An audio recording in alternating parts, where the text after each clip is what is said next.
What's up, guys and gals?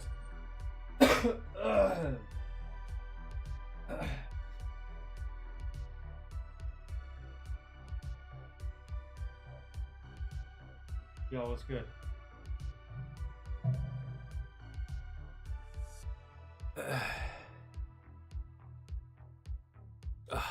They really still going at it.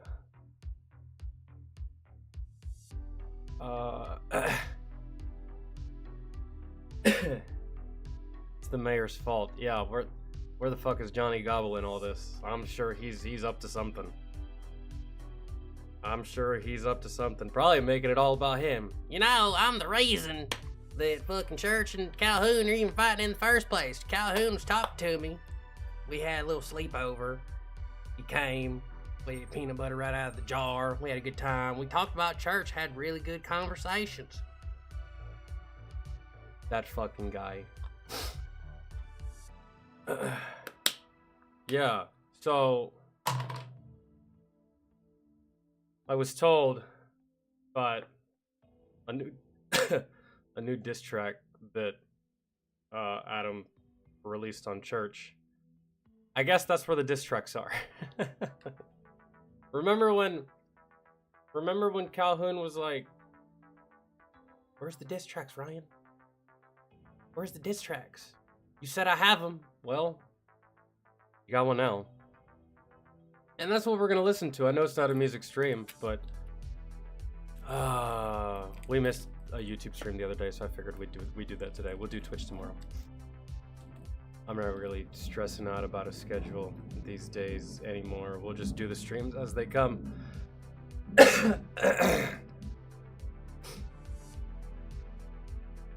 So we're gonna check this shit out by, does anyone else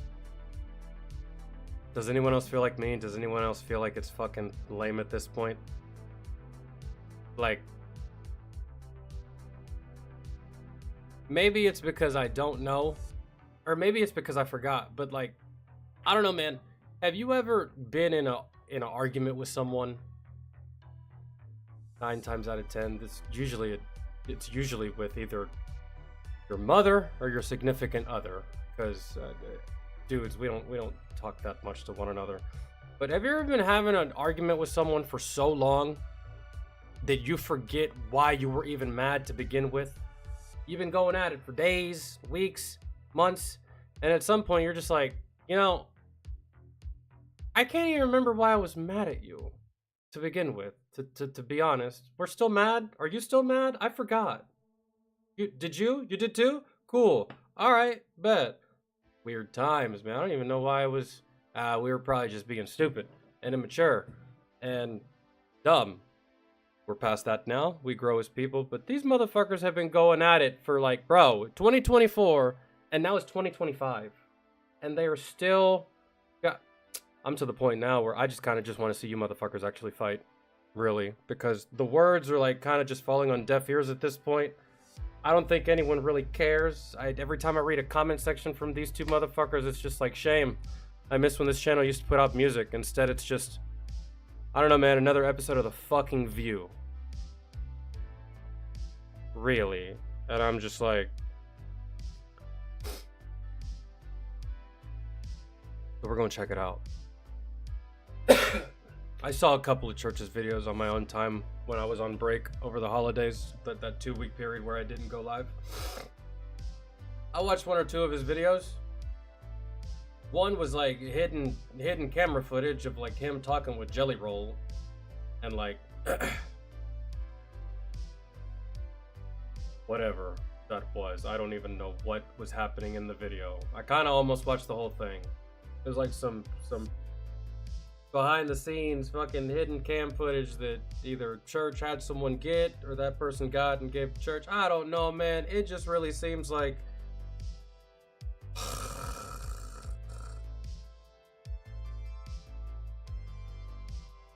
Ryan, thank you so much for the membership, man. We don't really get those often over here on the YouTube side. Usually always, you know, Twitch subs, but I appreciate it, man. Thank you. You'll be the only one with a green name.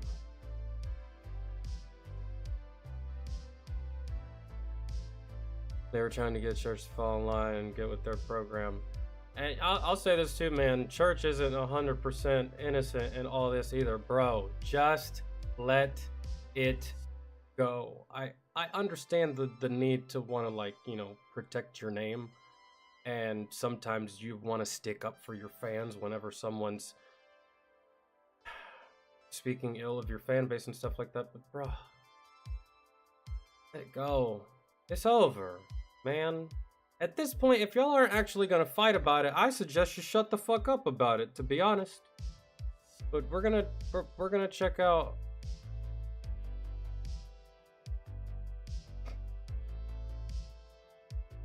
I don't know. I can't be fucked to, like. We're gonna check out Calhoun's video. I don't know, man. A couple of I want to say like a year and a half ago, I had a falling out with a buddy of mine. We ain't friends anymore.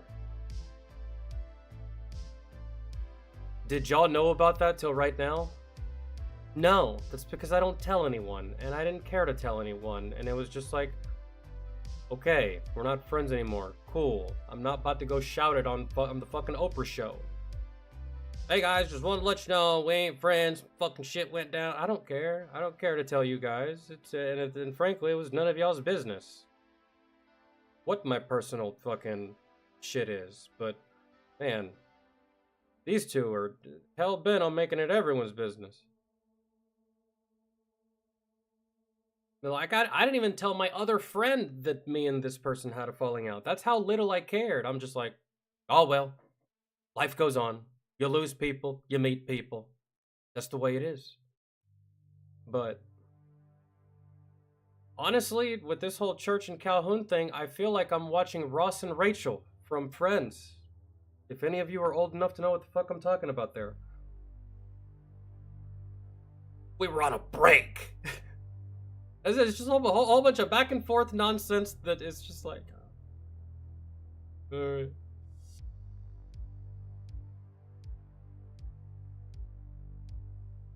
How I feel, but...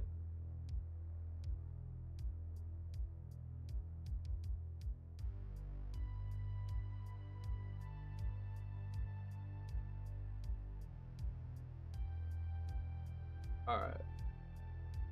We're checking out this music video, and then we're gonna just like watch other stuff, man. I haven't even looked at the Discord, so whatever like variety videos y'all put in there.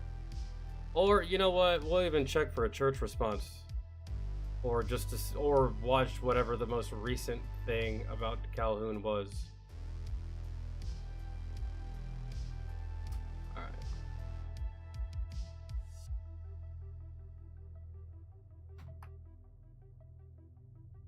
Oh shit! I knew something was missing. I knew I felt naked for a reason. There we go. Vince, what's good, man? How are you?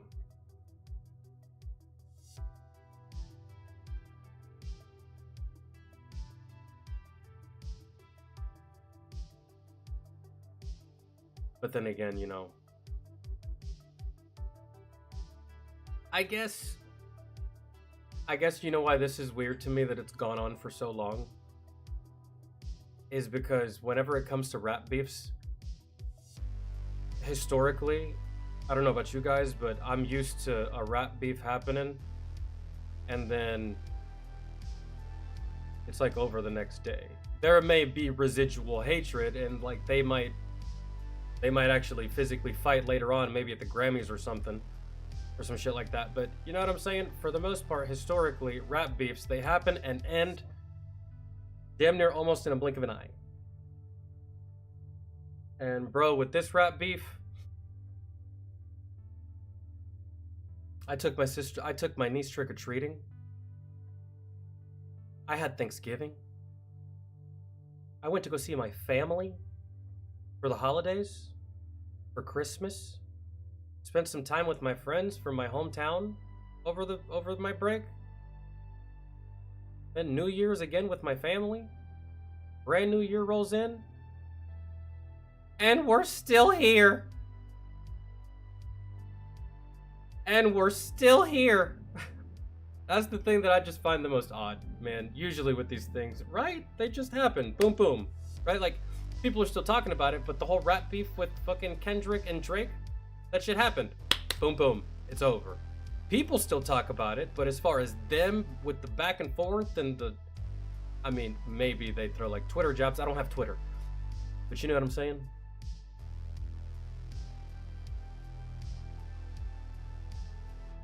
Well, that's just strange, man, to me, because like personal beefs, I would choose to, you know, keep personal. That's just me. I mean,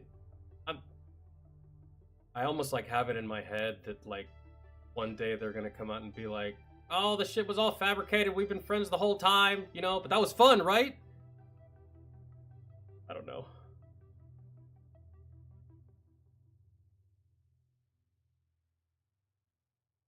Then as soon as Adam says something about it, Upchurch will claim he's chasing clout or something.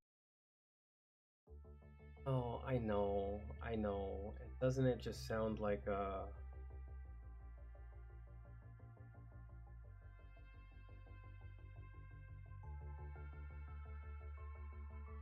oh, Racky Roo, doesn't it just sound like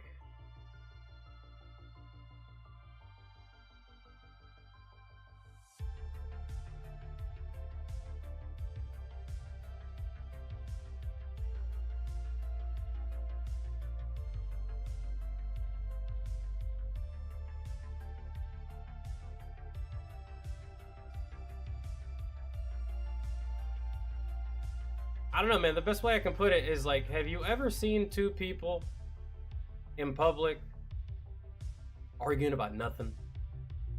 And you think to yourself, huh, they seem pretty worked up. And I have no fucking clue what they're so worked up about. I'm not injecting myself in that situation. Seems like there's about to be a scuffle. But nah. Watch this and call the police. Kind of how I feel about this whole situation. But there's no police to be called. It's just like,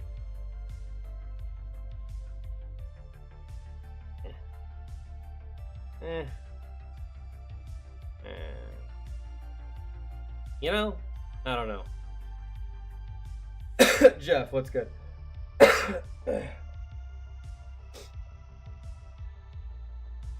All right. I do like the play on words in the title. Not really a play on words. It's not really a play on words. It's just like a clapback at Church's series of music that he has that's titled Bored. Which I really like that series. The Bored series and the High Dias. I hate that he never went back to that. Or like, I know he's busy. There's a whole bunch of stuff. There hasn't been an entry into Bored or High Dias in a minute. Alright, this is 5 days ago. This is the music video. Okay.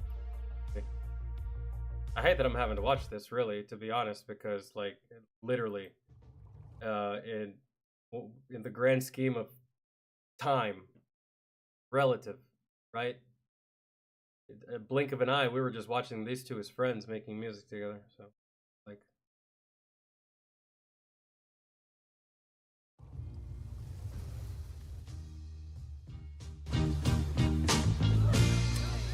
and it's not like actors, you know? It's not like actors where in a movie the two individual actors could fucking hate each other.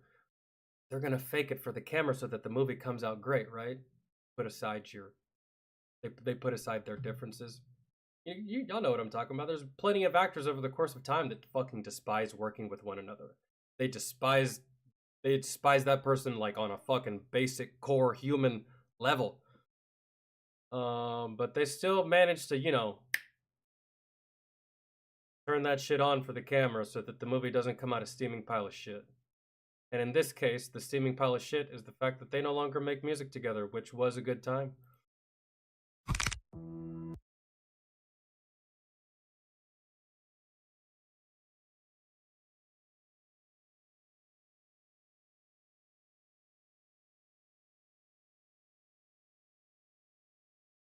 Church has like 3 or 4 albums coming out. Trey Healy got a couple of tracks, I guess, so that's promising. Oh, I mean, Church is always gonna put out music. It's just like this type of shit puts people off. You know what I'm saying? You got to think of it from the listener standpoint. You got to look at it from the listener standpoint. There's listeners that love Church. There's listeners that love Calhoun. There's listeners that love both, and they see all this stuff happening. They see the videos, they see the posts, they see the Instagram shit. They see the either sneak dissing, the subliminal dissing, or just the straight up direct dissing, and in their head they're just like, okay, bro, like I was intrigued, but now, I mean, I'm not even gonna bother coming to your page because every time I look, it's just you talking about this guy. Every time I look, it's you bitching about this guy, and vice versa.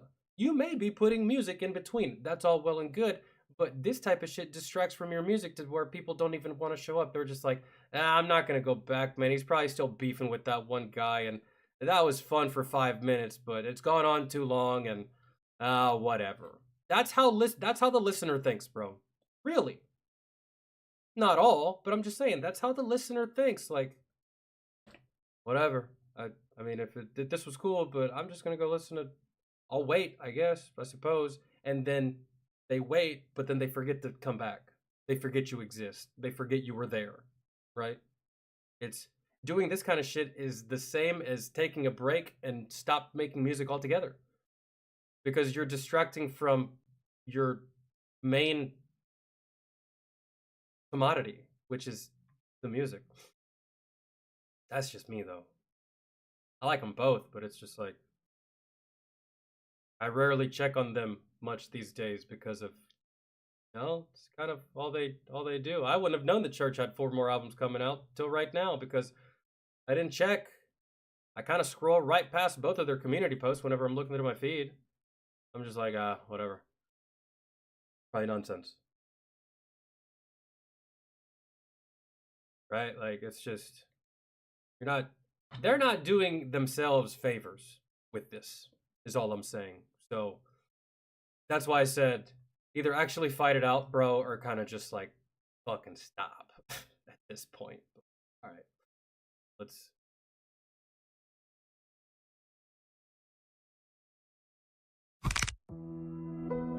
You will not tarnish my name. I'd rather be a warrior in a garden than a gardener in a war. I say, yeah, what you really know about that? I'm country rapping. I say, yeah, what you really know about that? I'm country rapping.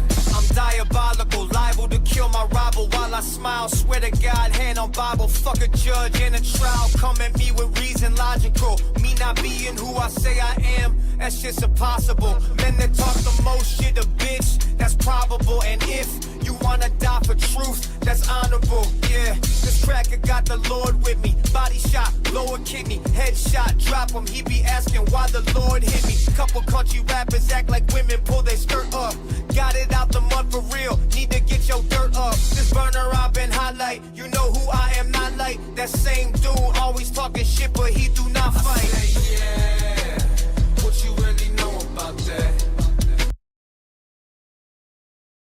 I do have to say, though, if we're being honest,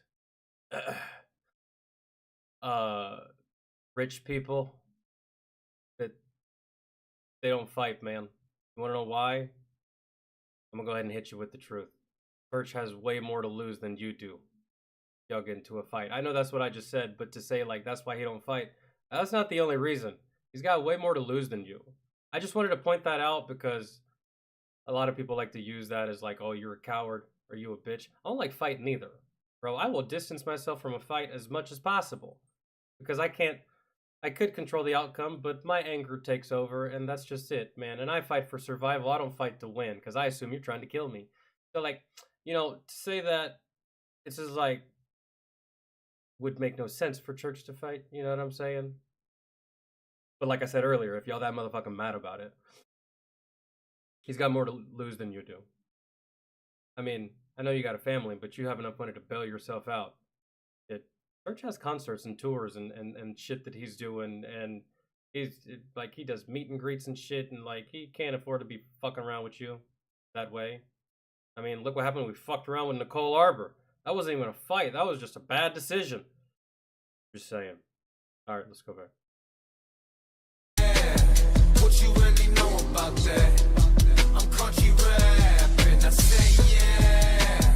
What you really know about that? I'm country rapping. You ain't got no class, no taste. Black pepper. You ain't bout shit, it's on your face. Half stepper. Flatline, I'm Heath Ledger. Dead actor. What the fuck's really going on? Hell if I know, that's a head scratcher. Say when I'm. Damn. We really have to do my boy Heath like that? Rough. That was good though. That's a head scratcher. Say when I'm active. I say less, I'm action. I preach what I practice. You just lying in your captions. I'm praying for my brother, really hope he comes back. Instead of peeking through the blinds like he been smoking crack. I'm saying picking at scabs that fester. Taking pictures with molesters. He was never convicted. Whatever, you a wire-wearing informant. We talk, you record it. God forbid we go against the law. He probably go report it. Say yeah. What you really know about that? I'm country rapping. I say yeah. What you really know about that? I'm country. It's hard to really fathom. Really. It's hard to really fathom. Like, who would have thought that there's more loyalty in mainstream than there is in the underground independent lane, right? And I'm saying that for both sides, really, Adam and Church. I mean, there's been friendships that I've had that I have and have had that I tried to preserve, and I was successful in preserving them because there was no point in getting rid of a friendship for some stupid ass reasons.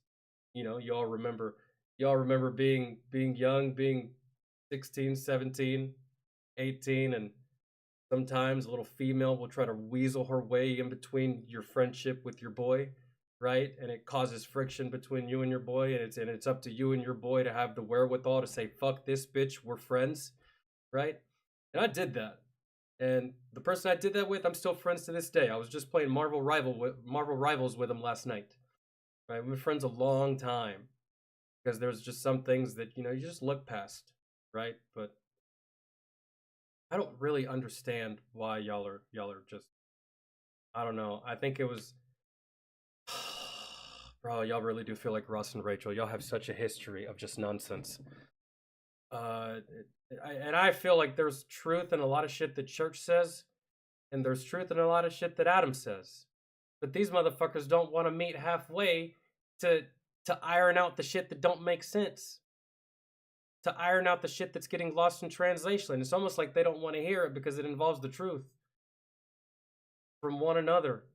Like they're skating past the elephant in the room instead of just getting directly to it. But I mean, one side is hell bent that one side is trying to change him and his music and change what Creek Squad is all about, and the other one is hell bent on thinking that he's just fucking gone crazy from drugs, which is kind of a tired statement at this point about Church, if I'm being honest. But I say yeah. What you really know about that? I'm country rapping. I say yeah. What you really know about that? I'm country rapping. all right. Well, okay. That's all I got, man, really. Okay. But I want to read the comments.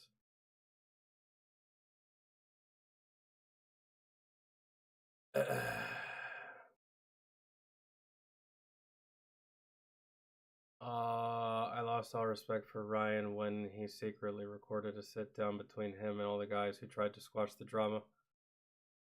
Oh, that was bad. I just looked at that as just like whatever. More shit. to add to this shit sandwich.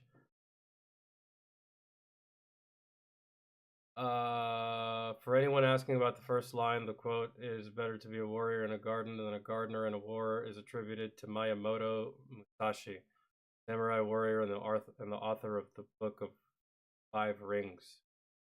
The quote is a popular adage that emphasizes the importance of being prepared for any situation. I mean, I got that from the quote, but I didn't know all that additional information. Thank you, Megs, for the education.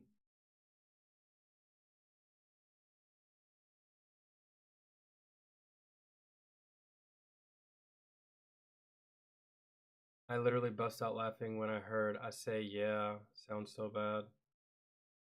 Love you, Adam. Wish you would distance yourself from Ryan and just do you, falling into his trap. They both are, man. They both are. This is like, this is like being in this is like being in an abusive relationship where both parties are equally as abusive and both parties refuse to leave. That's it. That is it. Everybody always thinks of an abusive relationship as being one-sided, where one is the abuser and one is the abusee. Abusee? We're just gonna say victim. Right? Nope, in this case, they're both the same. That's it. It's an immovable object against an unstoppable force. And it's all stupid. At the end of the day, it's all nothing. It's all what do people like to say these days in regards to just like, you probably even say it about the content that I make. Brain rot? Yes, that's what this is. Brain rot. For all parties involved. Church and Calhoun fans alike. Brain rot, man. Vince, welcome back.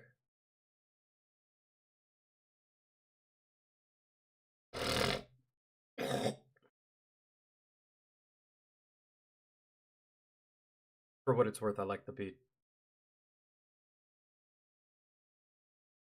Buddy just dropped a Shotgun Shane special. Oh my god, Shotgun Shane, how does it feel to still be out here catching strays, bro? Jesus Christ. It's been 5 years since I found out about you. And you still out here catching residual bullshit. Oh, you poor bastard. Damn. That's 2 minutes I'll never get back. Oof. And see, that's the thing. These comments look like they're split 50-50. You know what that means? That means that you know where half your fan base is. And you know where half your fan base isn't.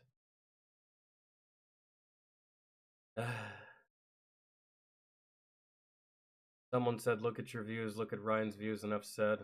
Be careful around Katie. You might be next on our list. And that's another thing. That's another thing that, like, completely was just like, what the shit to me? I don't, unless someone can explain it to me and make it make sense as to why someone whose buddy almost got Me Too'd and almost had his entire livelihood and career taken away because of a lying-ass bitch, and then you stop being friends with this lying-ass bitch, and then after you and homie are no longer friends, you go back to being friends with that lying-ass bitch? It's not about friendship. It's not about friendship here, and it's not even about choosing sides. It's about right versus wrong. That's fucking stupid. I don't care who you are. Church fan, Calhoun fan, that's fucking pathetic to me. To become friends with her again. She said in her own words that she lied. She admitted it. What the fuck are we even talking about, man? That's just so stupid to me. Like, hell no. Fuck that girl to the moon forever. Why? Because that's what people like her deserve. To continue to be ignored and shunned. Man. Because think of the consequences had she actually got away with what she was trying to do. But it didn't happen to you, so it don't matter, right? Fuck that, and fuck her. That shit's stupid to me. goddamn.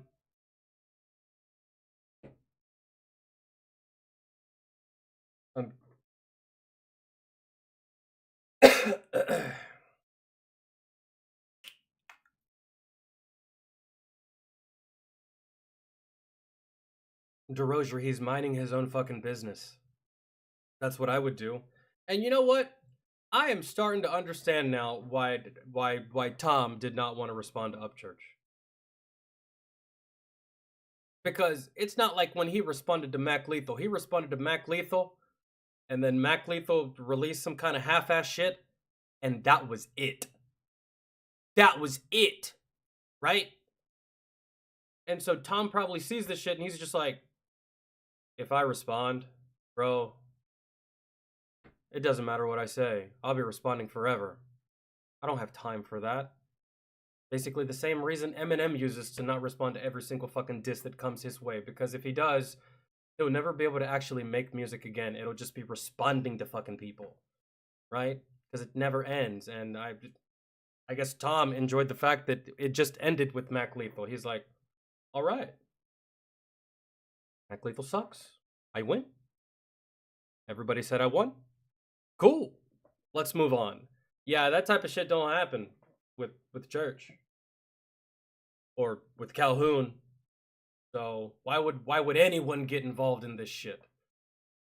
To have to deal with bullshit on Twitter or Instagram, and you just trying to make a post for your community, and now the comments are filled with nothing but bullshit about that problem, when you just want to do you and work on your music and give your community an update like, hey guys, working on a new project. What do you think about Church? Heard you were friends with him.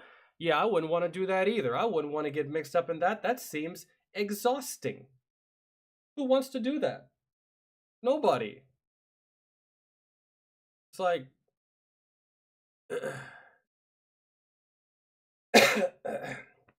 That's like a waste of time and a waste of energy, to be honest. Just let them iron shit out. I listened to both, but Ryan has lost his mind, talks mad shit, and then backpedals. The recordings he showed proves nothing.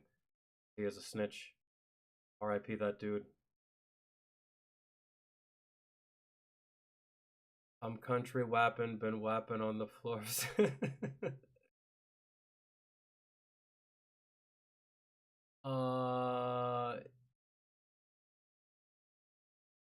Yeah, this comment section is split right down the middle, dog. But you know what? Let's go back. I never watched this video. Upchurch, here you go. Fuck, man, this whole stream might be about this.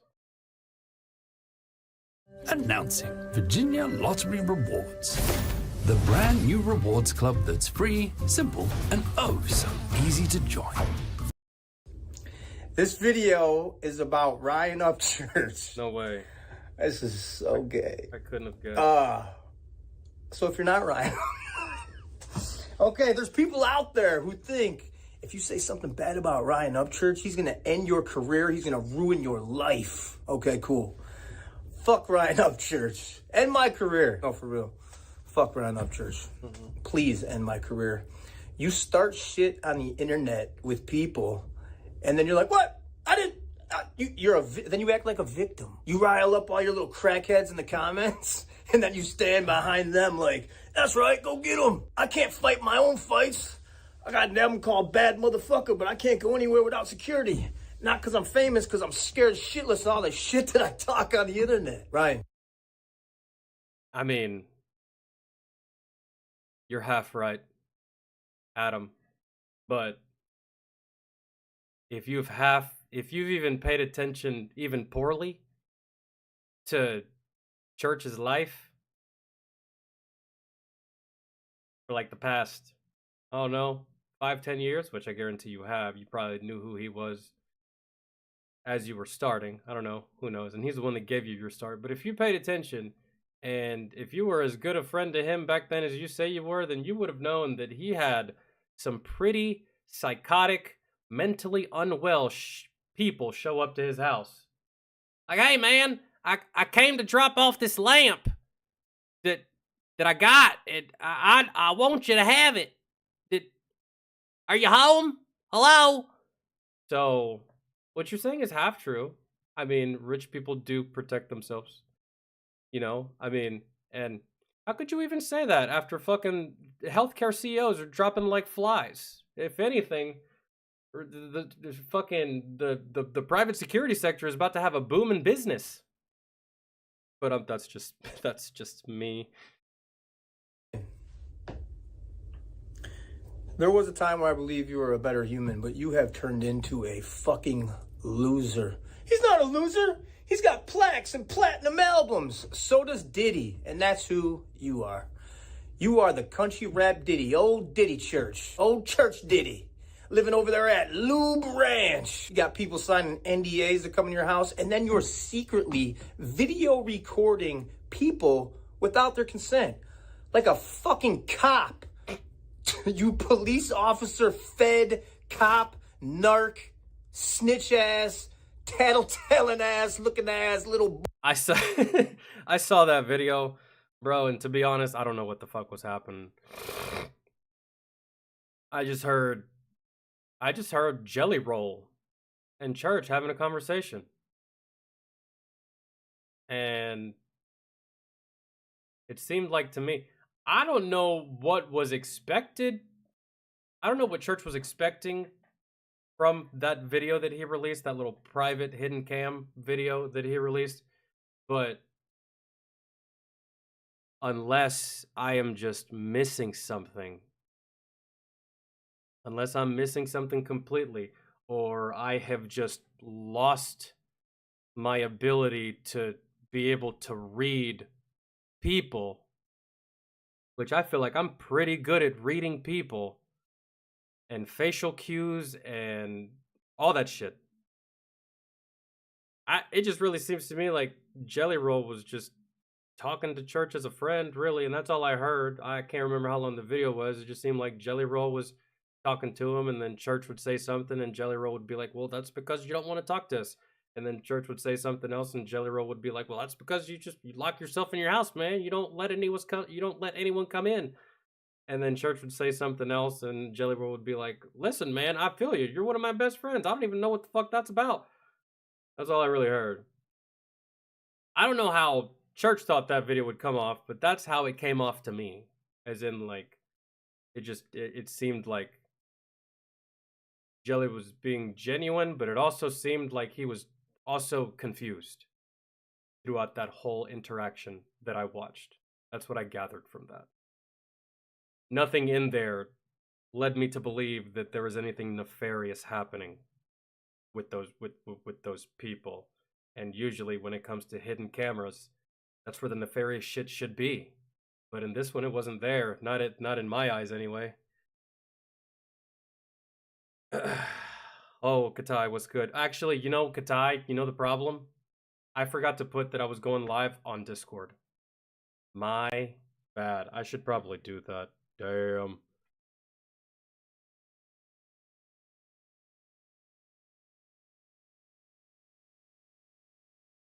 Hold on.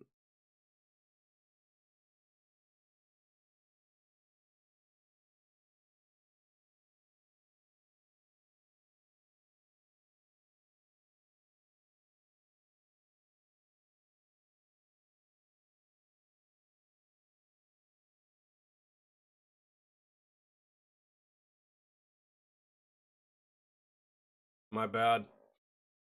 I just let him know. Okay.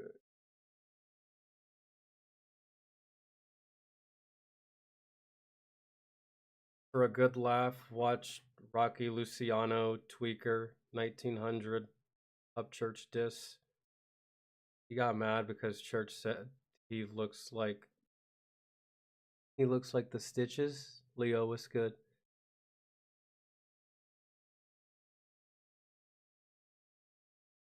In that video with Jelly, Upchurch was mad because Jelly Roll's wife referred Upchurch as, oh yeah, I remember that. He's like, oh bro, like, people that you hang out with, like, called me a clown, and like you didn't stand up for me and shit like that. And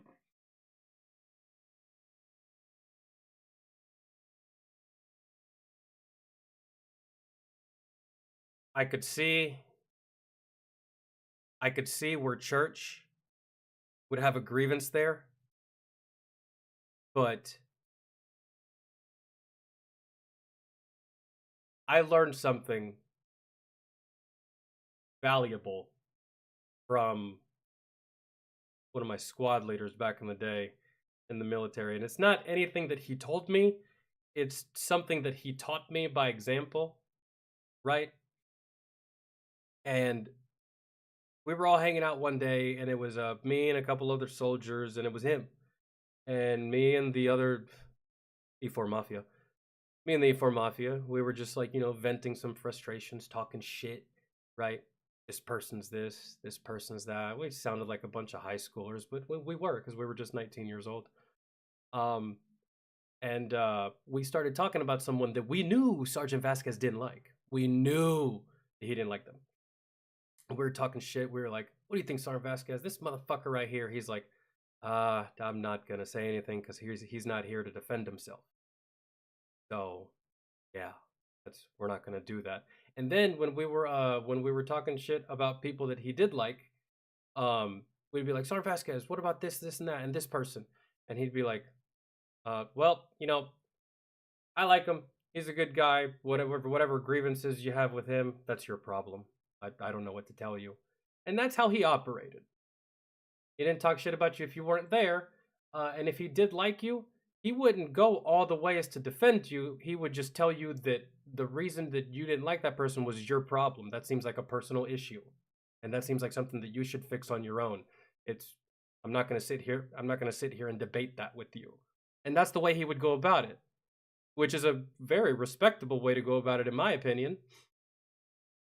But I'm guessing Church was mad because Jelly Roll didn't go super above and beyond. And I'm here to tell you, dudes aren't like that. If you talk shit about one of my homies, I'm gonna be like, that's your opinion.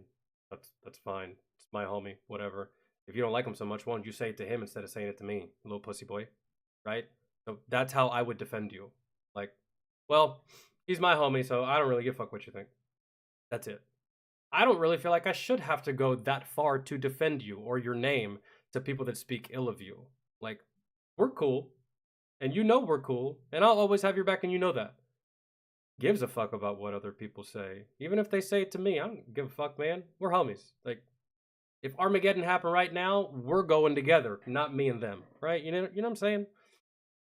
So, that's just my thoughts on all of that. Boy, my little son, I never thought you'd turn out like this. You want to know something? Rec would never. Rec are the OGs, and I know that's your fan base. Those are your people. Rec, they were the shit. They wouldn't let this Creek Squad bullshit trolling people's daughters and their wives and fucking say you record people and all this other bullshit for you're a cop. That's why. But you say you do it because all these people have fucked you over. All these people have fucked you over. You don't think, hey, you're the fucking problem. I'm sorry. I'm getting aggressive, and your audience is now turned into a bunch of liberals. They don't handle loud voices or anything about fighting. God forbid. Why can't we just fight? Or why don't you shoot a diss track? Shoot a diss track. You can't shoot a diss track. You know why. Anyway. I kind of want to know why. And as far as the fighting, I agree, bro. Really. And if it was any other person, I would say, yeah, let's do it, man. Fuck it. Why not? Right? But unless you're an actual fighter, then it just doesn't make any sense, dude. You mentioned cop. Let me give you a proper example. You're talking shit to a police officer, and he's had enough of your shit, and he's like, you know what, son? Actually, there's my gun. There's my badge. Let's go. Right? That scenario. Like, no. Anyways, there's a list, and this is just a tiny little small list of people who you have talked shit about on the internet, who you've tried to ruin their lives, their careers, their livelihoods, their families. Your mom. Your dad, Tom McDonald, Jelly Roll Struggle, Adam Calhoun, that's me. Jam Wayne, Broadneck, Justin Time, Justin Adams, T2. That's just a tiny little small list. There's a much bigger list. With the whole parent thing, I mean, I don't really know nor care that much, nor care to really invest so much time to see who I believe. But, I mean, one party was using the other party's money to purchase homes in that person's name without that person knowing. So, I just want the record to show that, because, I mean, it's easy to say, oh, you're such a bastard to your parents. I mean,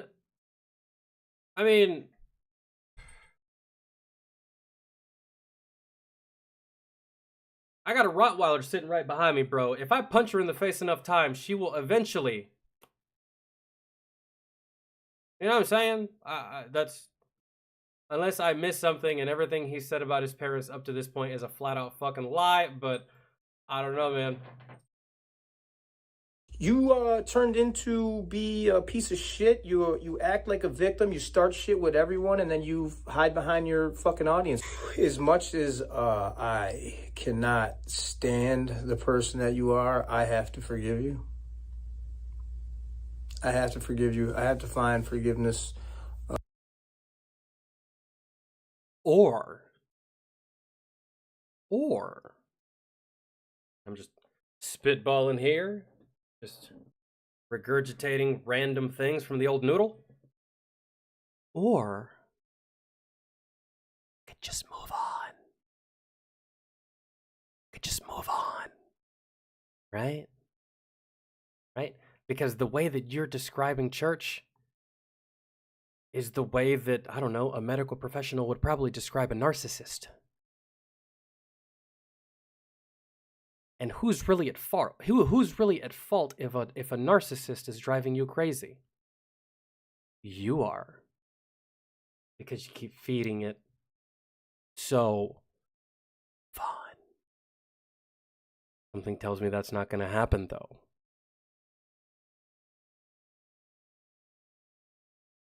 It's like y'all are both cut from the same cloth. And if that makes Adam Calhoun feel a certain kind of way, there's definitely a way to rectify that. You don't want to be seen as cut from the same cloth as this terrible individual, right?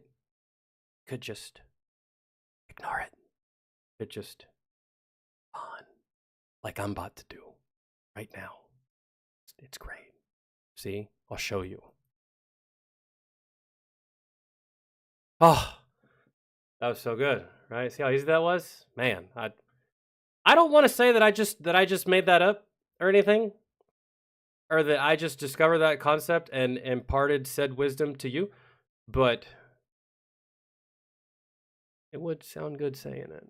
I will say that. But I'm not gonna say it. It's, you know. Anyways. All right. David, what's up?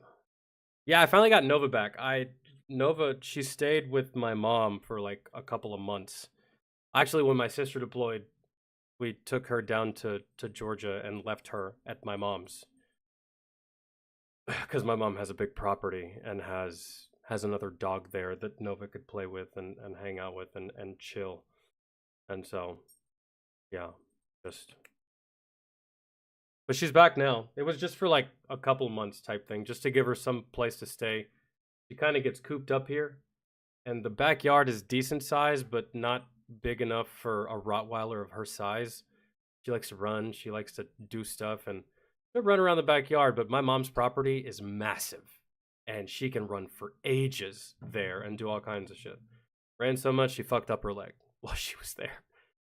But yeah, she's back right here. Hi, Mama. Hi. Wait, not right now. No, ma'am.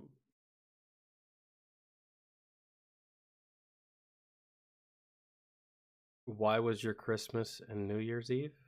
You mean how? Why? Why? It's yearly. That's why.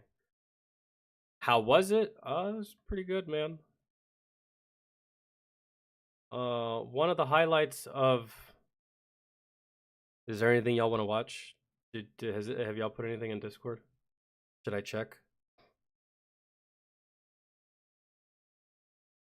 I think the one of my favorite parts of my holiday break was I went back to my hometown and stayed a few nights with my best friend that I've been friends with since I was like, I don't know, 8 years old. I went and I stayed with him, and we got super baked and watched a whole bunch of TV shows, and we also got really really baked and sat Indian style in his living room in front of his big ass TV and took turns playing Marvel Rivals and talked shit to each other the entire time while we did it. It was great. It was so much fun. And then his fucking 2 year old got me sick, and I spent the rest of the time, about 5 or 6 days, sick as fuck. I had fun though.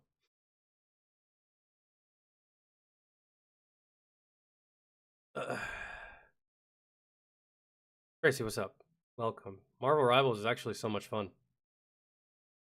I surprisingly like it a whole hell of a lot more than I liked Overwatch. I don't know why, bro, but I could not take Overwatch at all. I played it, I want to say, a fair amount, enough to actually critique it and review it, but I just couldn't. Could not take to that game. And Marvel Rivals is essentially Overwatch, but just with Marvel characters. But the characters are better, the abilities are better, the maps are damn near similar, but the I don't want to say the meta, but just like the balance is good to me. It Everything is great if you have the right team composition, and everything kind of fucking blows if you don't. So it's I don't know. I like it. I think it's great.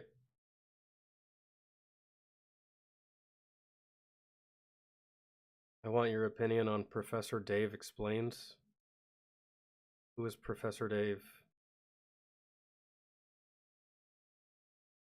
Your main is Punisher? Oh, damn. That sucks for you. I'd be shitting on Punishers. You should probably, if you ever see a Thor on the enemy team, I'd probably switch off Punisher if I were you. Because I play Thor, and Punisher is one of the easiest characters that I can kill as Thor. Punisher and Moon Knight. I'd kill them the absolute easiest. Because you can't hide from Thor.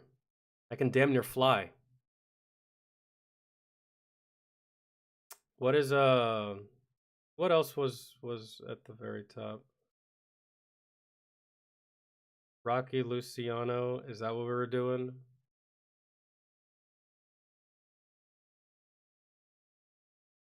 Let me see.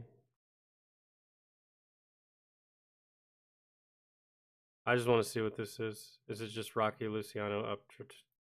Oh, is it a whole last thing? I'll do this tomorrow on the music stream. I just wanted to do that up church stuff. I thought this was like kind of a video. Outcast, if you don't mind, we'll do that tomorrow on Twitch. Tomorrow on Twitch will be dedicated strictly to just music. I didn't mind doing Adam Calhoun's because I knew that Adam Calhoun's wouldn't get the stream blocked. And it's not gonna, yeah, so. It'll probably get copyrighted, but I don't care.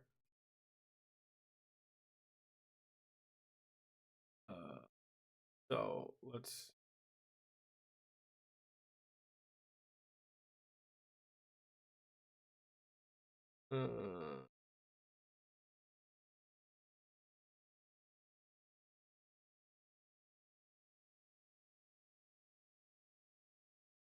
Oh no, that's not. Why is that in variety stream, David? Get it out. Stop putting your requests in a whole bunch of different things, hoping I see it. I will see it when I go to the correct one.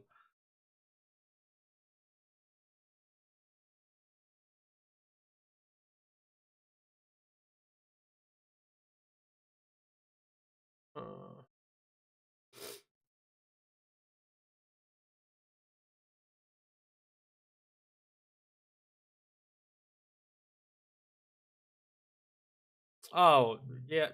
Bro, David, nah, bro, request something else. I don't want to watch that. Debunking Creationist Part 1, Cosmology, Planetary. I can't. You wanted my opinion? I can't give you an opinion on that because I don't know fucking anything about that. I don't even have a working knowledge of any of that. Cosmology? Creation? What is a creationist? Pick something else, bro. No. I'm sorry.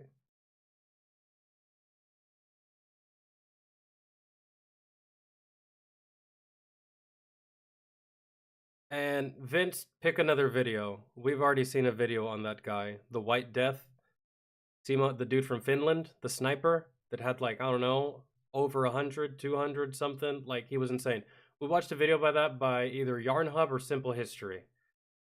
So maybe a different one by Fat Electrician. I don't want to watch the same video on the same subject twice.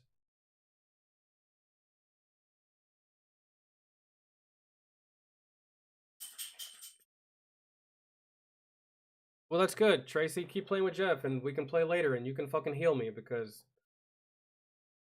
sometimes stupid ass mantis running around not doing anything. Be great.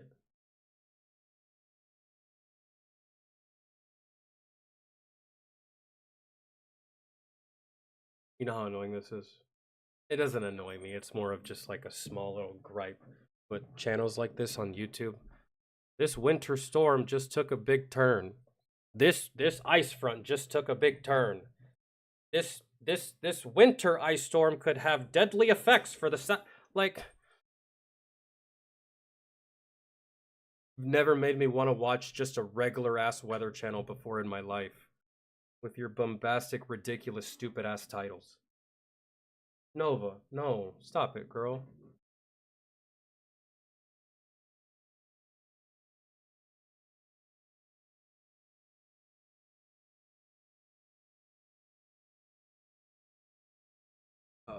Let's see.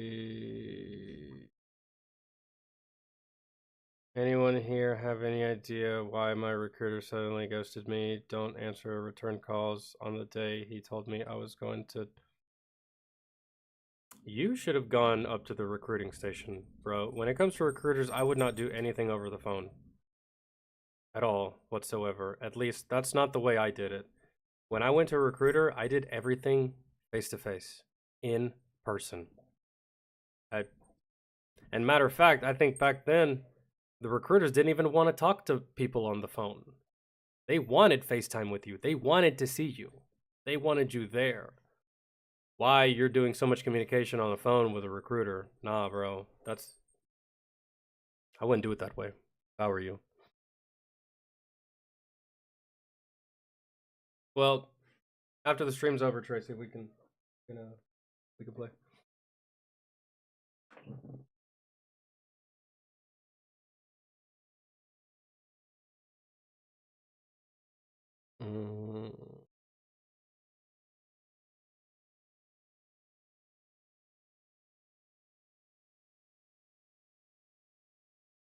Oof, okay. Y'all are like dead set on the long ones, huh? All right. I thought this was gonna be.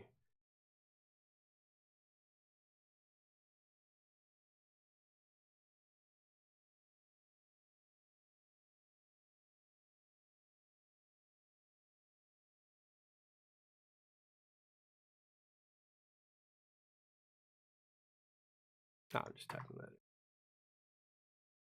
There we go.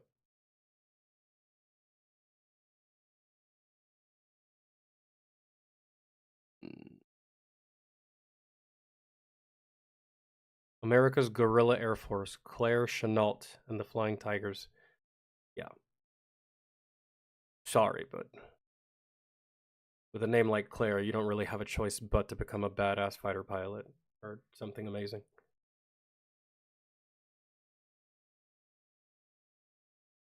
You know, most nations will create a guerrilla.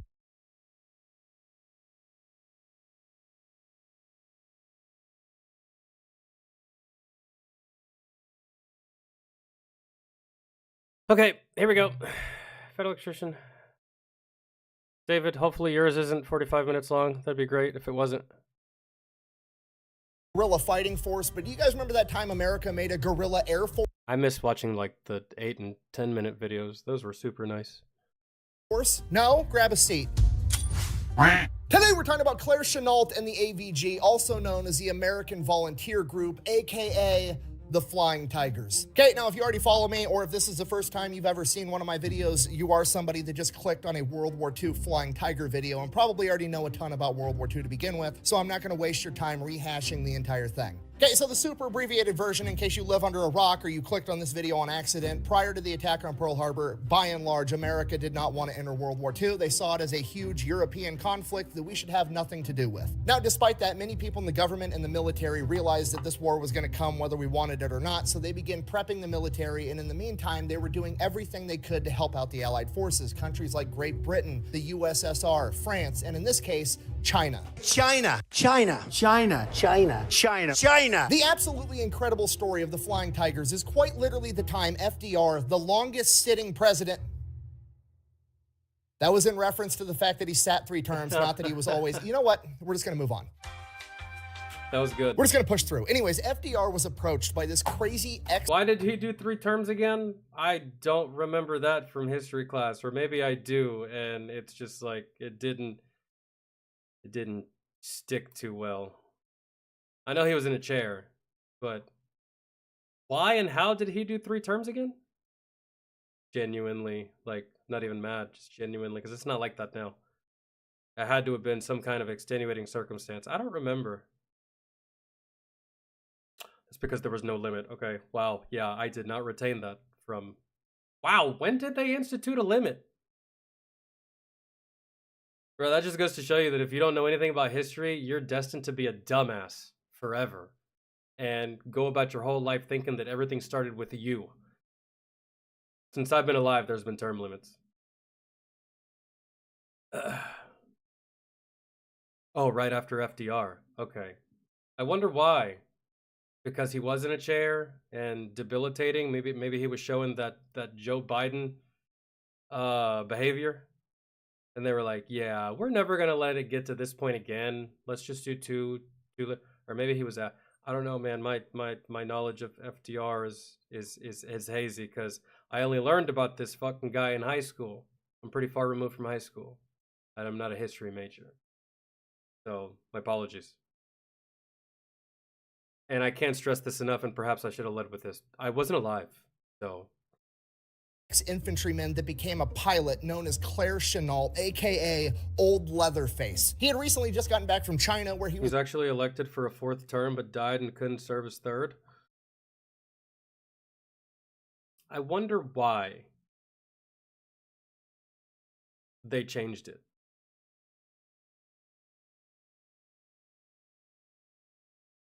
I mean, it was the Democrats that changed it, wasn't it? Or maybe FDR was Democrat. I don't know, man. I wasn't live, man. I'm hazy on all that stuff. But I wonder why they changed it. To give the other side a chance? Because they knew once they got somebody in there that could actually do the job, he could just reign, right? And no one would really complain as long as shit's going good. The second it stops going good, bro, you're out though, right? Maybe that's why they made the change. I don't know. I wonder why. I've only ever been alive for the 2-term concept, and I never really complained about it. Honestly, if we had a good president, I wish he could run more than 8 years. But again, the second he starts doing fuck shit, you gotta go. Anyways, that's besides the point. That's just good tidbit of information there. Was working as a civilian contractor, and he realized that, like, hey, Chinese Air Force kind of sucks. It'd be really cool if I could get some American pilots with good training and some American planes and take them over there. I feel like we could wreck house. So he approaches FDR with this idea, and FDR is kind of stuck in this situation of like, well, I can't send over American service members because then that'll be an act of war against Japan. So here's what I'm gonna do. You can send us over there as like missionary people or something, and we just like disguise ourselves, but maybe that's against the rules of war to disguise. I don't know. approach 100 of the best pilots and mechanics and ground crew that America has, and I'm gonna let them have the opportunity to get released from their contract. They can resign their commission and become civilians again, as long as they agree that they are then gonna immediately go over to China with Claire Chennault and found a guerrilla air force and fight the Japanese by themselves. And Got it. FDR basically said, you know, that's a fantastic idea, but I can't do that. So, but if you really think you can do it, we're going to disavow you completely. You go do it. If shit goes bad, I'm going to pretend like you don't exist. Sound fair? Sound good? Yes, sir. Sounds good. All right, then. Godspeed. I think that's what happened. Presidents do it all the time, man. Really. Sometimes they just cannot be seen by the American people doing things, or just by other countries doing things. So they'll send little rogue. I don't know who the fuck they are, man. Okay, yeah, they came from America, but I can't control everybody. I don't know, man. It's random people.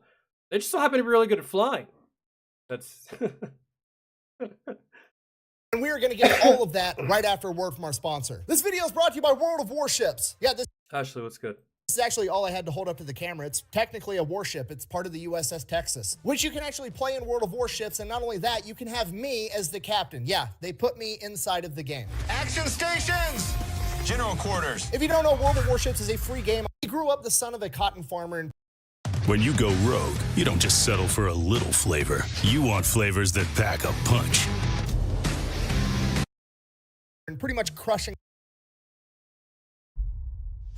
Our story begins on September 6th, 1893, when a sweet little baby Leatherface, Claire Chennault, was born. He grew up the son of a cotton farmer and pretty much crushing poverty his entire life. While he was in high school, he ended up seeing an acrobatic air show at the Louisiana State Fair. You gotta remember, this is the early 1900s. Planes are brand new. He'd never even seen a plane before, let alone seen a plane doing acrobatic stunts. And it left such an impression on him that it became his new life goal to become a pilot. Because of this, after graduation, Dude, I will say, not just the fact that no one had ever seen a plane before, I still understand that the young man version's awe in seeing that. I remember when I saw a plane for the first time. I didn't know that they had been a thing for years now. I just remember seeing it for the first time, and I had the same reaction. I was just like, that is the coolest shit I've ever seen. And I want it. I want it.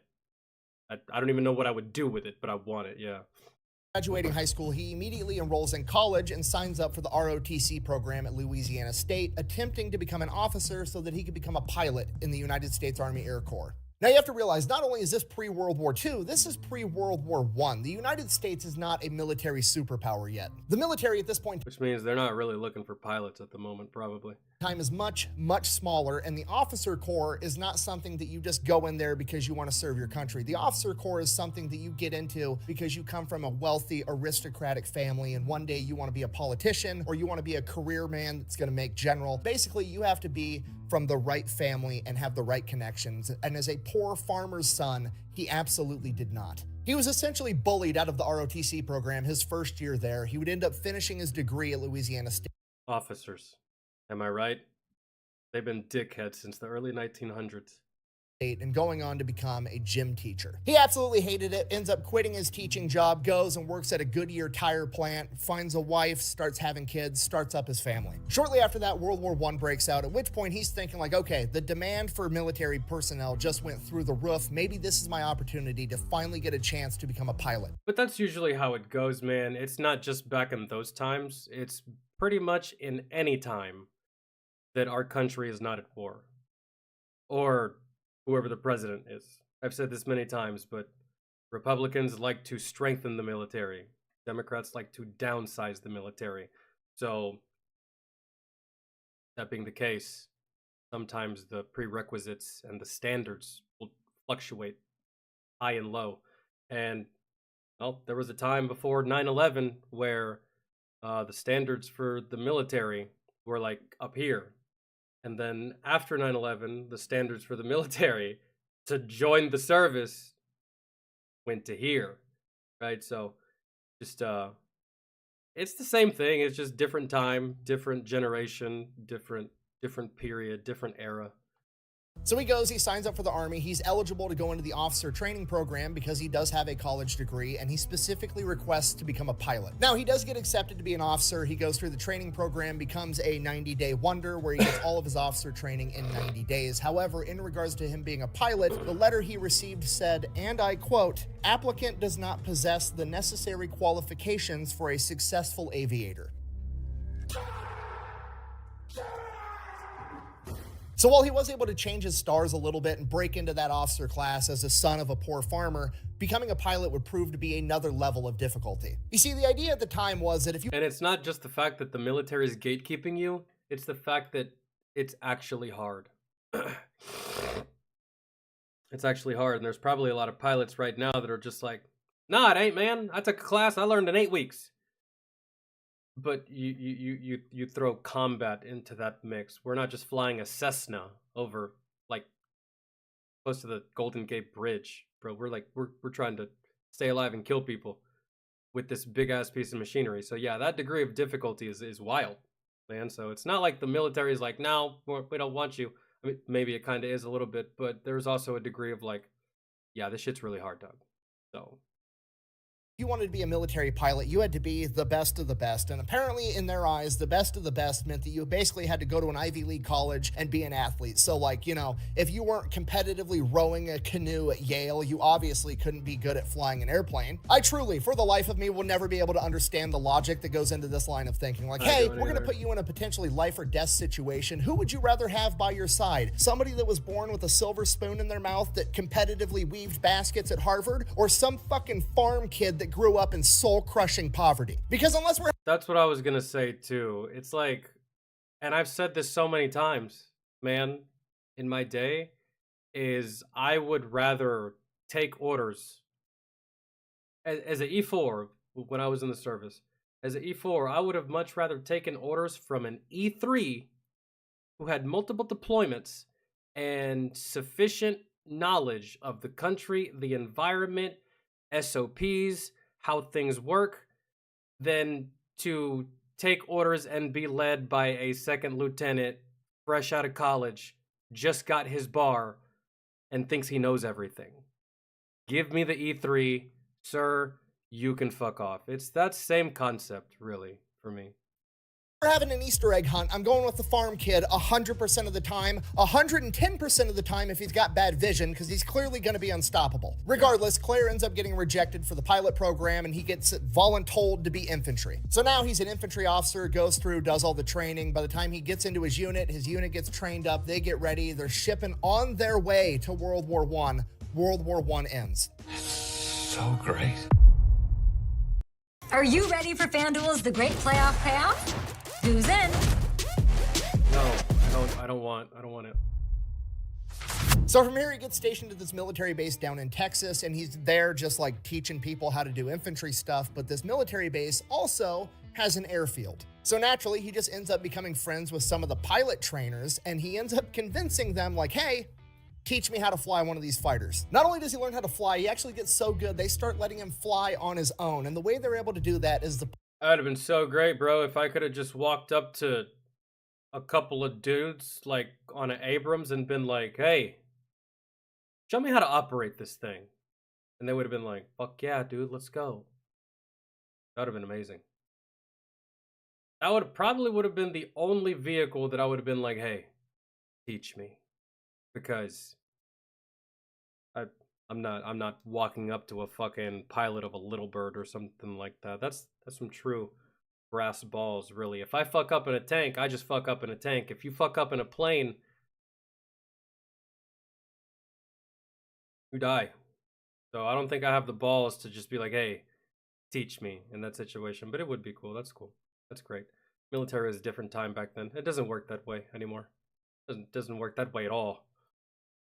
Pilots go, they get in their planes, and they drive them or taxi them up to the takeoff line, and then they hop out and let Claire jump in, and then Claire takes off, and he's doing solo flights all by himself. Doing this, he kind of like unofficially logs 80 hours of flight time, gets a name for himself locally, and then they're able to end up pushing him into pilot school, so he's finally gonna get a chance. So Claire Chenault is now this close to achieving his lifelong dream of becoming a pilot. He just has to pass pilot school, which should be easy because he already has the hours to do so. He just has to go prove the skills that he already has. The problem is he gets there and he's no longer surrounded with all of his pilot buddies. There's nobody there to vouch for him. There's nobody there that likes him. And he is once again the poor farmer's son. And to make things worse, he's the poor farmer's son that's managing to make all the Ivy League new recruits look like absolute dog shit. And he is bullied and treated very badly throughout pilot school pretty much the entire time. And it gets to the point. But that's okay when you're the best.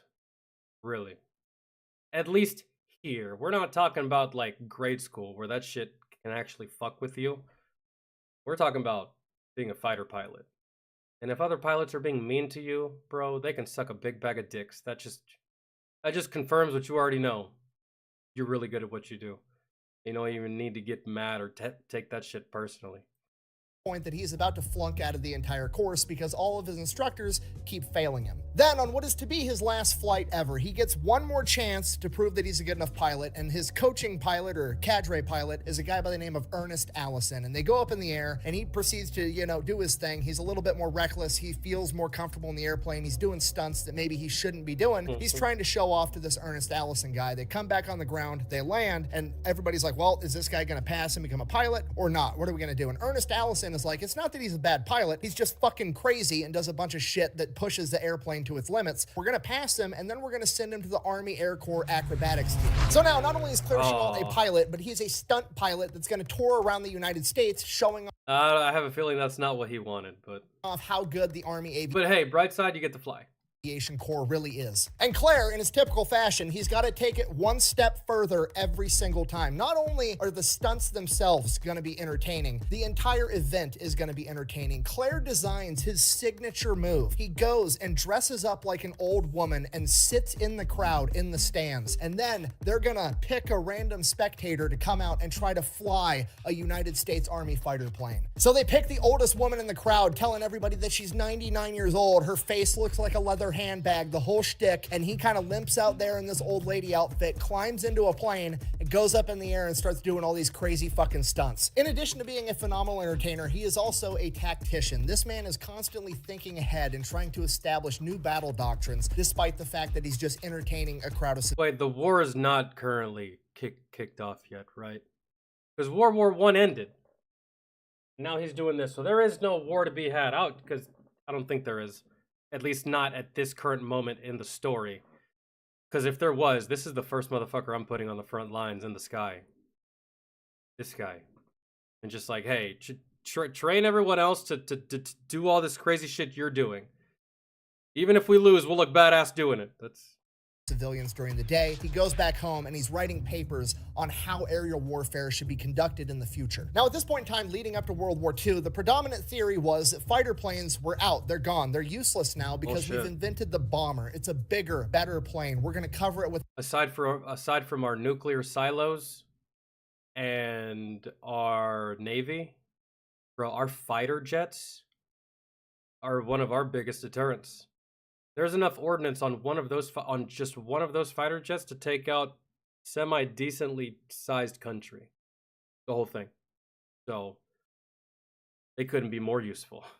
With armor and machine guns, and if any fighter plane gets anywhere near us, we're going to be able to shoot them down, so we might as well just not have fighter planes at all. He wrote multiple papers on it. He tried to establish doctrine of how planes would actually go out and attack bombing formations. He was doing all the intellectual work that went into this, and it made all of the other aerial officers absolutely fucking hate him because he's trying to shoot down their idea of just having heavy bombers all the time. And because of this, for years, he was repeatedly passed up for promotions, and then it got so bad at one point that they tried to actually med board him out of the military. Basically, all the other officers were like, this guy's always fucking coughing all the time, and he has chronic bronchitis because he got the Spanish flu back during like World War I, and the chronic bronchitis just never went away. So they ended up trying to med board him out of the military, at which point he's like, you know what, fuck it. I'm just gonna resign and get out. So he's done. He gets out. He separates from the US military, at which point he is almost... Until some shit pops off and they're just like, oh, damn, the enemy's using fighter jets. They're using fighter planes. We don't have any, and we also don't really know how to deal with these Hey, who's that guy? Who's that guy with all those ideas that Can you get him back? Okay, get him on the phone. Come on, let's do that because we're stupid. I have a feeling that's where this is gonna go. Almost immediately hit up by the Chinese government of like, hey, you're an aerial acrobat. You're like one of the top dudes in the United States Army Air Corps. What if, hear me out, we pay you to be an advisor and come out and teach all of our guys in the Air Force how to fly a plane? Claire Well. You see? says no, he's not really interested. He's got kids at home. He doesn't want to... really? I thought he'd say yes. I would have hit him with a solid, how about you get on both knees and ask nicely and kiss the ring. Remember when I was making all y'all look bad and y'all made it seem like I was just a shitbag? Yeah. Here you go. Don't be shy. Just one quick one. There you go. But he said no. It'll change. You'll see. Go all the way over to China. He'd rather stay somewhere inside of the United States, at which point the Chinese government guy is like, hear me out, I'll give you like $1,000 a month, which is like $25,000 a month by today's standard, to which he's like, I mean... Wait, hold on. I think I heard that wrong. It wasn't America trying to recruit him. It was China? No, he's not really interested. He's got... Hold on. Almost immediately hit up by the Chinese government of like, hey, you're an aerial acrobat. My bad, I heard that wrong. I thought it was America asking for this. And I would have been I probably would have said yes if I were him. But I would have been like, nah. Like I said earlier. No, it was China. It was... Let's see how this goes. At this time, do you say yes or do you say no to China?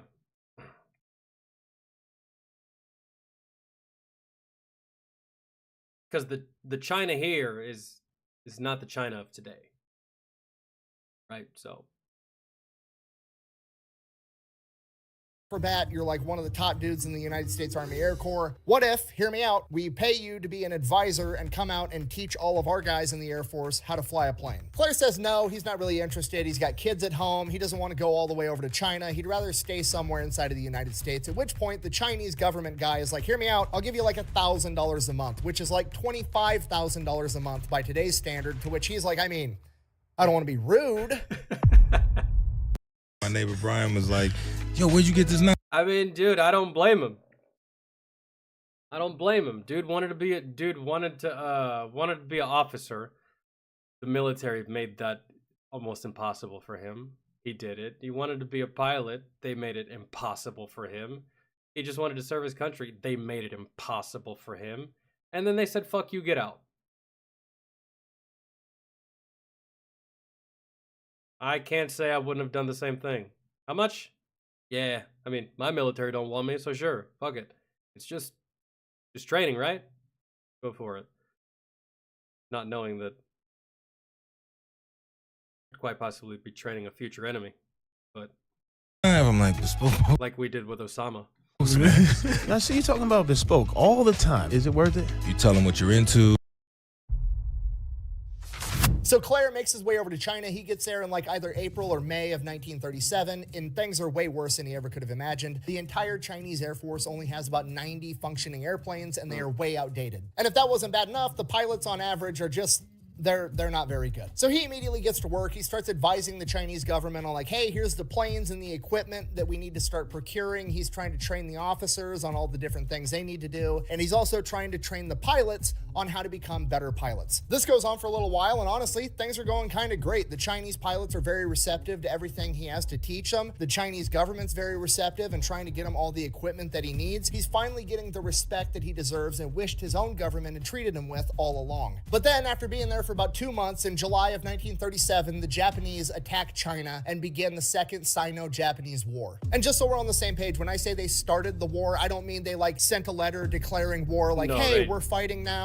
They straight up stormed in and dropped their dick on the table. Or they attacked a military installation. No, they just started sending bombers into Chinese cities and started carpet bombing civilians. And at this point, the entire Chinese military, including Chiang Kai-shek himself, literally the leader of China, looks to Claire Chennault like, what are we going to do? And while Claire's been making some big improvements to the Chinese Air Force, they're absolutely nowhere near ready to go toe-to-toe with the Japanese. So he has to come up with some kind of plan to slow them down. So on one hand, this is absolutely a horrible situation to be put into. But on the other hand, this is Claire's chance to prove that all of the intellectual work that he'd done over the course of the last decade, all of his battle plans, all of the doctrine that he developed, this was his chance to prove that it could work and that fighter planes deserve their slot on the battlefield. Best way to go about that is to start off with the one strategy that we know for sure works: dive bombing a naval vessel. In August of 1937, under the command of Claire Chennault, the Chinese Air Force successfully dive bombed the Japanese ship, the Ismo. It is the first successful naval dive bomb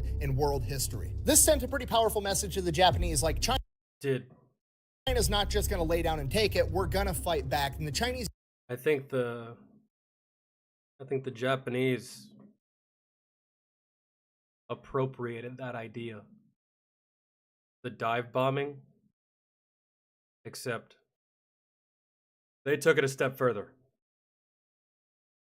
That it was just a dive bomb.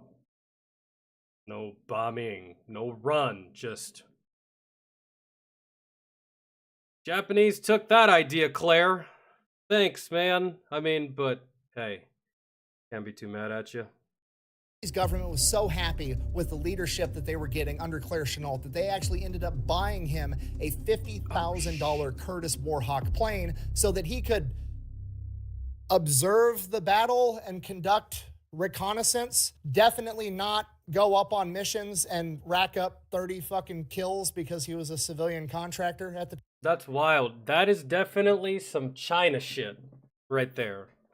Because what does America like to do? People like this, they don't like to send you up there, at least back in these times. That they don't want you in a plane, they don't want you anywhere near the danger. That they've even done this to accomplished pilots. Pilots with 30, 40, 50 confirmed kills. Like, hey, nope, back on the ground, buddy. No more sky for you. You're too valuable of an asset. That's wild. But, I mean, they just got, like, surprise attacked by Japan. Oh, Japan really does have a penchant for surprising motherfuckers. Really, maybe it's because if a motherfucker were to know they were coming, they probably wouldn't succeed all that well. But you can't talk shit about the surprise attack. It's a staple in warfare that will always be a thing. But for some reason, Japan's really good at it.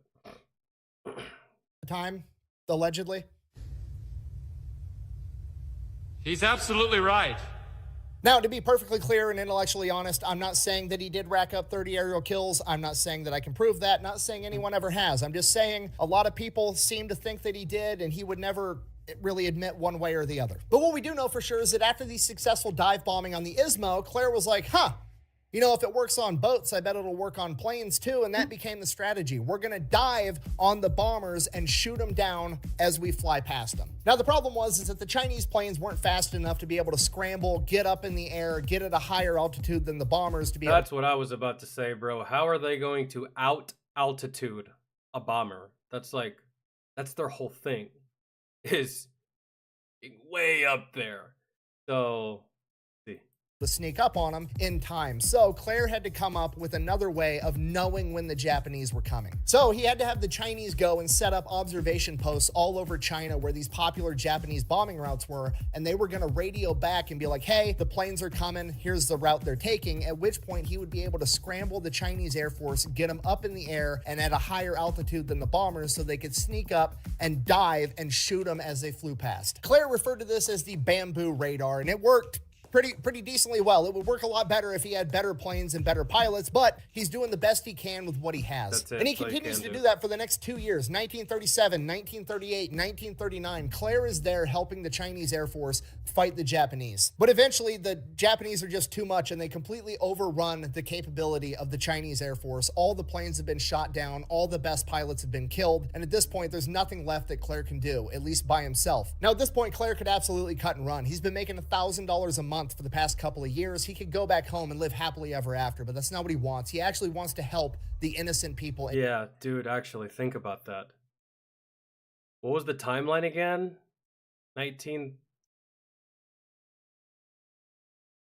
2 years, 1937, 1938, 1939. 1937, 8, and 9. $1,000 a month? And $1,000 a month Chinese is the equivalent to 25,000 American? I'm good at math, just not fast math in my head. You're a millionaire. You're a millionaire, I think. When you get back to the States, you run that shit through the exchange. Obviously, Uncle Sam's gonna take some taxes, but you're a millionaire, I think. No, you're close. You're like half a millionaire, maybe. Claire is there helping the Chinese Air Force fight the Japanese. But eventually, the Japanese are just too much, and they completely overrun the capability of the Chinese Air Force. All the planes have been shot down, all the best pilots have been killed, and at this point, there's nothing left that Claire can do, at least by himself. Now, at this point, Claire could absolutely cut and run. He's been making $1,000 a month for the past couple of years. He could go back home and live happily ever after, but that's not what he wants. He actually wants to help the innocent people in China that are getting slaughtered by the Japanese military. He knows that he can win this fight. He just needs better pilots with better planes. So, with the help of the Chinese government, he goes back to America, goes to Washington, D.C., and begins lobbying the United States government to send over the American Air Force to help out. And you gotta remember, this is January 1941. This is pre the attack on Pearl Harbor, okay? Not going to war sentiment is at a peak in America. So any request for military involvement from him or the Chinese government is shot down immediately, at which point he pivots and he's like, fuck it, what if I just get a bunch of volunteers like me and I get them over there, we'll figure out how to get planes. So that's what he does. He comes up with the concept for the AVG, the American Volunteer Group. He's gonna get a bunch of American volunteers and they are gonna go over there and they're gonna fight the Japanese. And as I'm sure you can imagine, going into military bases and essentially reverse recruiting people out of the military to go fight in a war across the ocean didn't go over that great with many officials or their chain of command. It caused such a stir, in fact, that FDR heard about it, and when he heard about it, he loved the idea because he actually wanted to be involved in World War II. It's his constituents that didn't, so he decided he was going to help Claire out. He basically greenlit him to have 100 of the best pilots in the United States Army Air Corps released from their contract. They were going to be allowed to resign their commission and go over to China with him. In addition to the 100 pilots, he was also going to get 200 of the best ground crew available. And they're going to get 100 P-40 Warhawks to go with them. The Japanese Air Force is about to hit a brick fucking wall here in a minute. I bet you they're all cocky, they're all fucking happy, like, fucking them up, man. I think we're winning. I think we did win. This is fucking great. Come back tomorrow. Oh, well, you're gonna come back tomorrow, all right. And, yeah, it's gonna be a different ball game. Really. It's gonna be like that one scene from Batman vs. Superman where Bruce hits him with the kryptonite gas and he's punching him, and Clark is like, fuck, or yeah, Superman's like, and then all of a sudden that kryptonite wears off, and then Clark's like, and Bruce is like, ting, oh shit, fuck, and then Superman starts wiping the floor with fucking Batman. It's about to be just like that. Shit's been sweet out here for the Japanese for the past couple years. That shit ends right now. Listen to this. I don't want it. That sounds like shit. So now Claire and his army of 300 civilians all go. They get passports saying that they are missionaries and teachers and farmers. Missionary. And that's how you do it. Man, that's how you disguise that shit all the time. Either missionary work or philanthropy. You just got to fake the fact that you're rich, but still. China to provide aid and relief for some bullshit. They basically smuggle themselves across the ocean and they set up their first headquarters in Burma. Now they go to Burma first because it's technically part of the British Empire, so they're going to be relatively safe, and Claire is going to use Burma. That's where Alfred fought that fucking diamond thief that he was telling Bruce about. this time to be able to train all of his men in all of his new It wasn't diamonds, it was rubies, my bad. battle tactics and teach them everything he's learned after conducting war against the Japanese for the past several years. And for the pilots, it is a learning experience to say the least, because Claire's battle tactics and doctrine are completely different than anything they've ever been taught. In addition to that, there's a pretty big amount of disbelief when they're told that the Japanese Air Force is actually super legit and should be taken very, very seriously. Because up until this point, all these young American pilots have ever been told was what propaganda was telling them. China was some backwood island nation that we shouldn't have to worry about. They can't possibly develop a good plane, and even if they could develop a good plane, there's no way they could mass produce it. And oh, how times change. What they thought about China back then and what China is now. About everything in this fucking country is made in China. Wild, isn't it?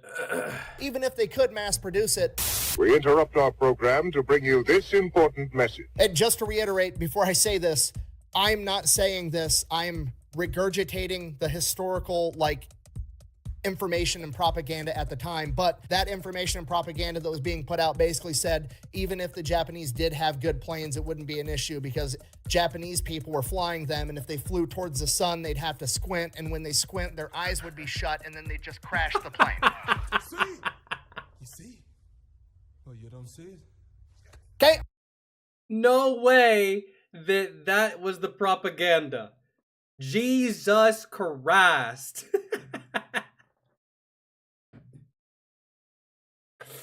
So the propaganda was, there's no way they can be good pilots. They can't even see.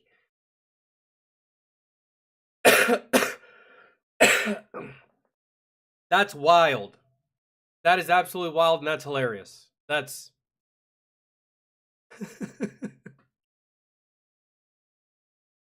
I'm starting to understand Pearl Harbor now. America was just being a whole bunch of ignorant, racist fucks. Fly?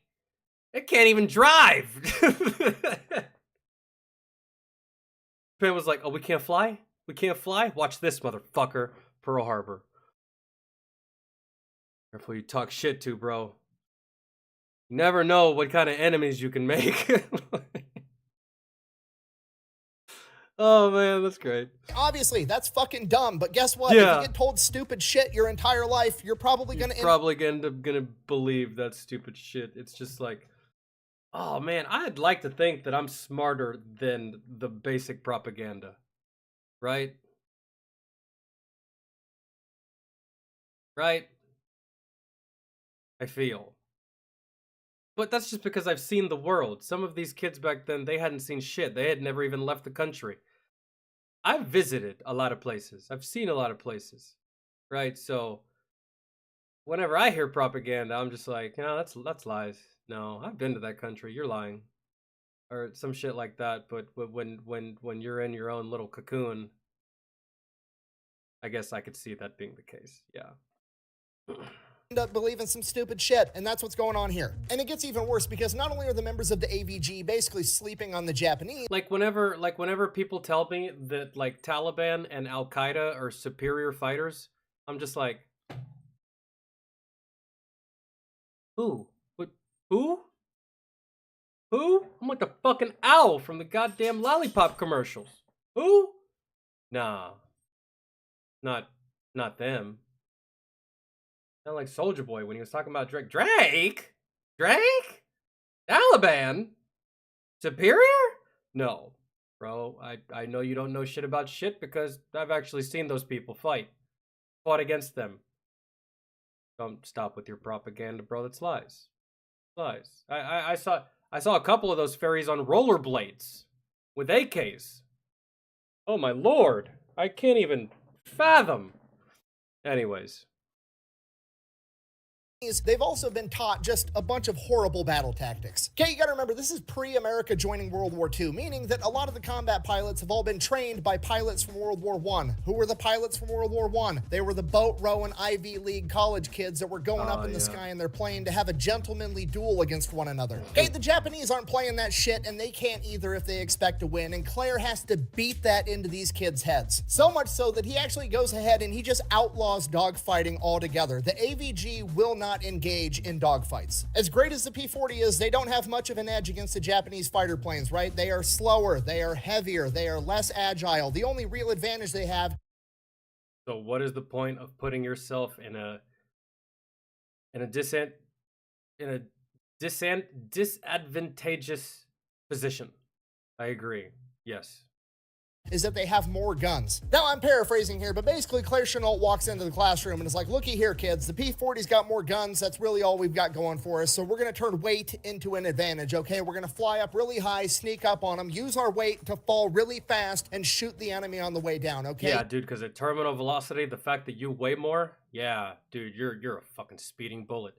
You ever heard of a drive-by? This is a flyby. Yeah. And then after you and all your wingmen have finished your dive, you're going to pull up and use that momentum to get really high again. And if there's still Japanese planes in the air, you're going to circle back around and dive on them again. We're going to call it the zoom and recover strategy. We are literally going to shoot them out of the sky utilizing brute force and ignorance on repeat until there's none of them left. This is not going to be some gentlemanly affair like you were taught in flight school. This is going to be hit and run guerrilla warfare in the sky. Now, around this time, some of the... And that's how it kind of has to be.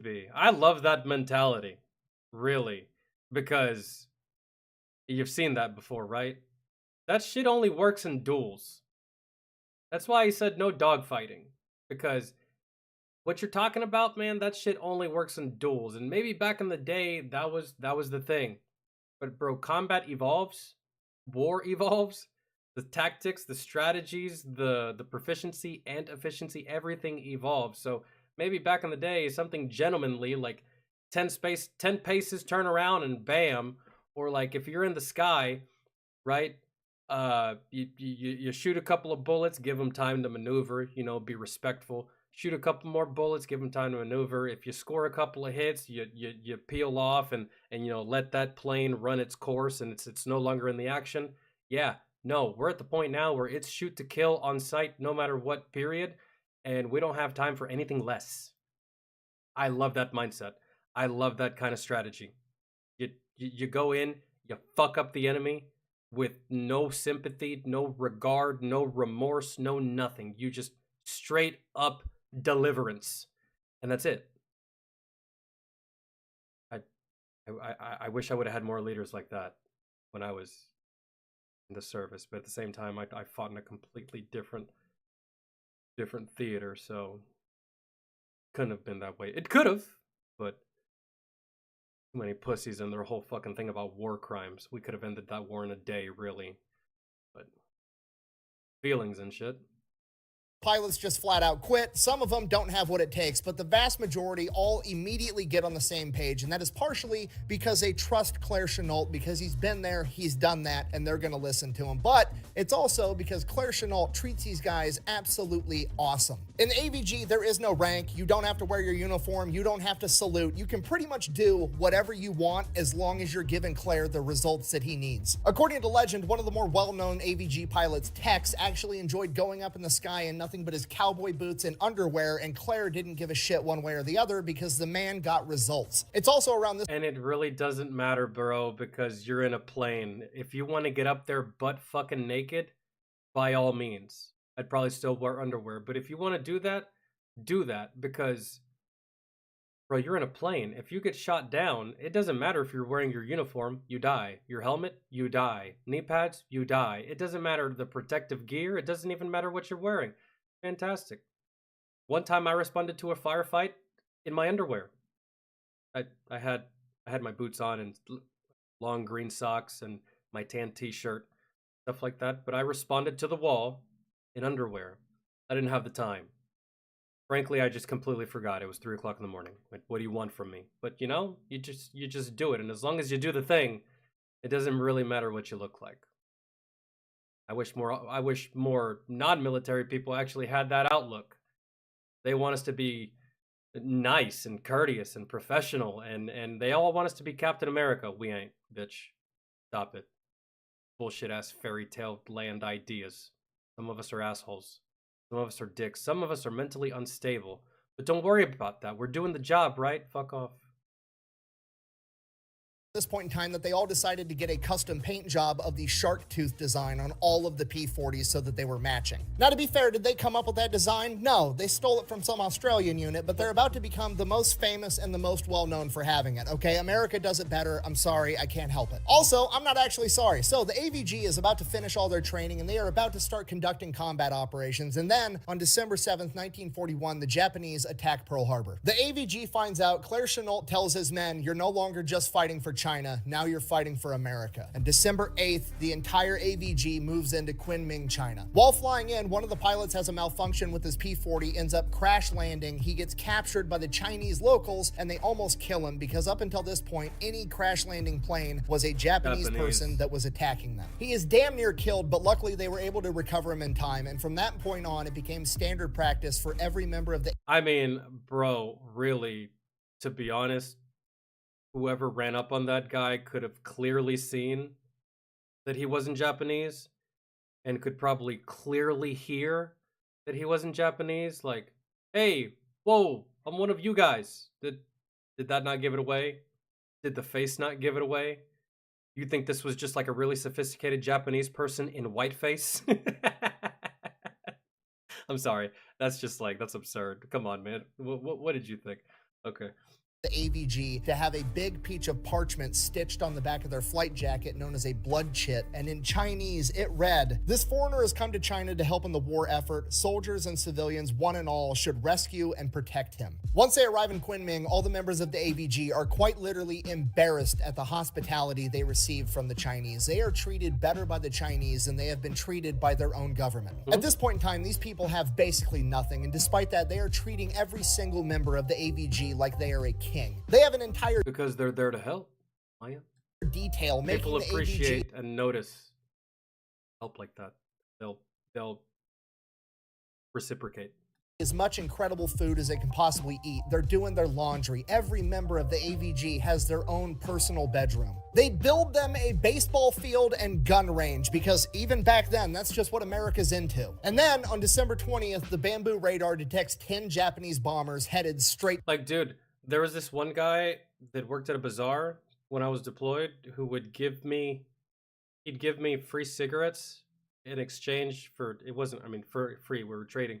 He would give me like a whole carton of cigarettes that he probably would have charged me like $30 for in exchange for like a couple cans of like my American tobacco, like either Grizzly or Skull or whatever. And I usually just had my dad mail me tobacco and shit like that. So I would just take a couple cans and go get some cigarettes. It was great. They would always do you like small little favors like that because they're just appreciative that they have a job there on the installation and they're making a living for their family and shit and stuff, you know. And I got offered food plenty of times, just and you can't say no, really.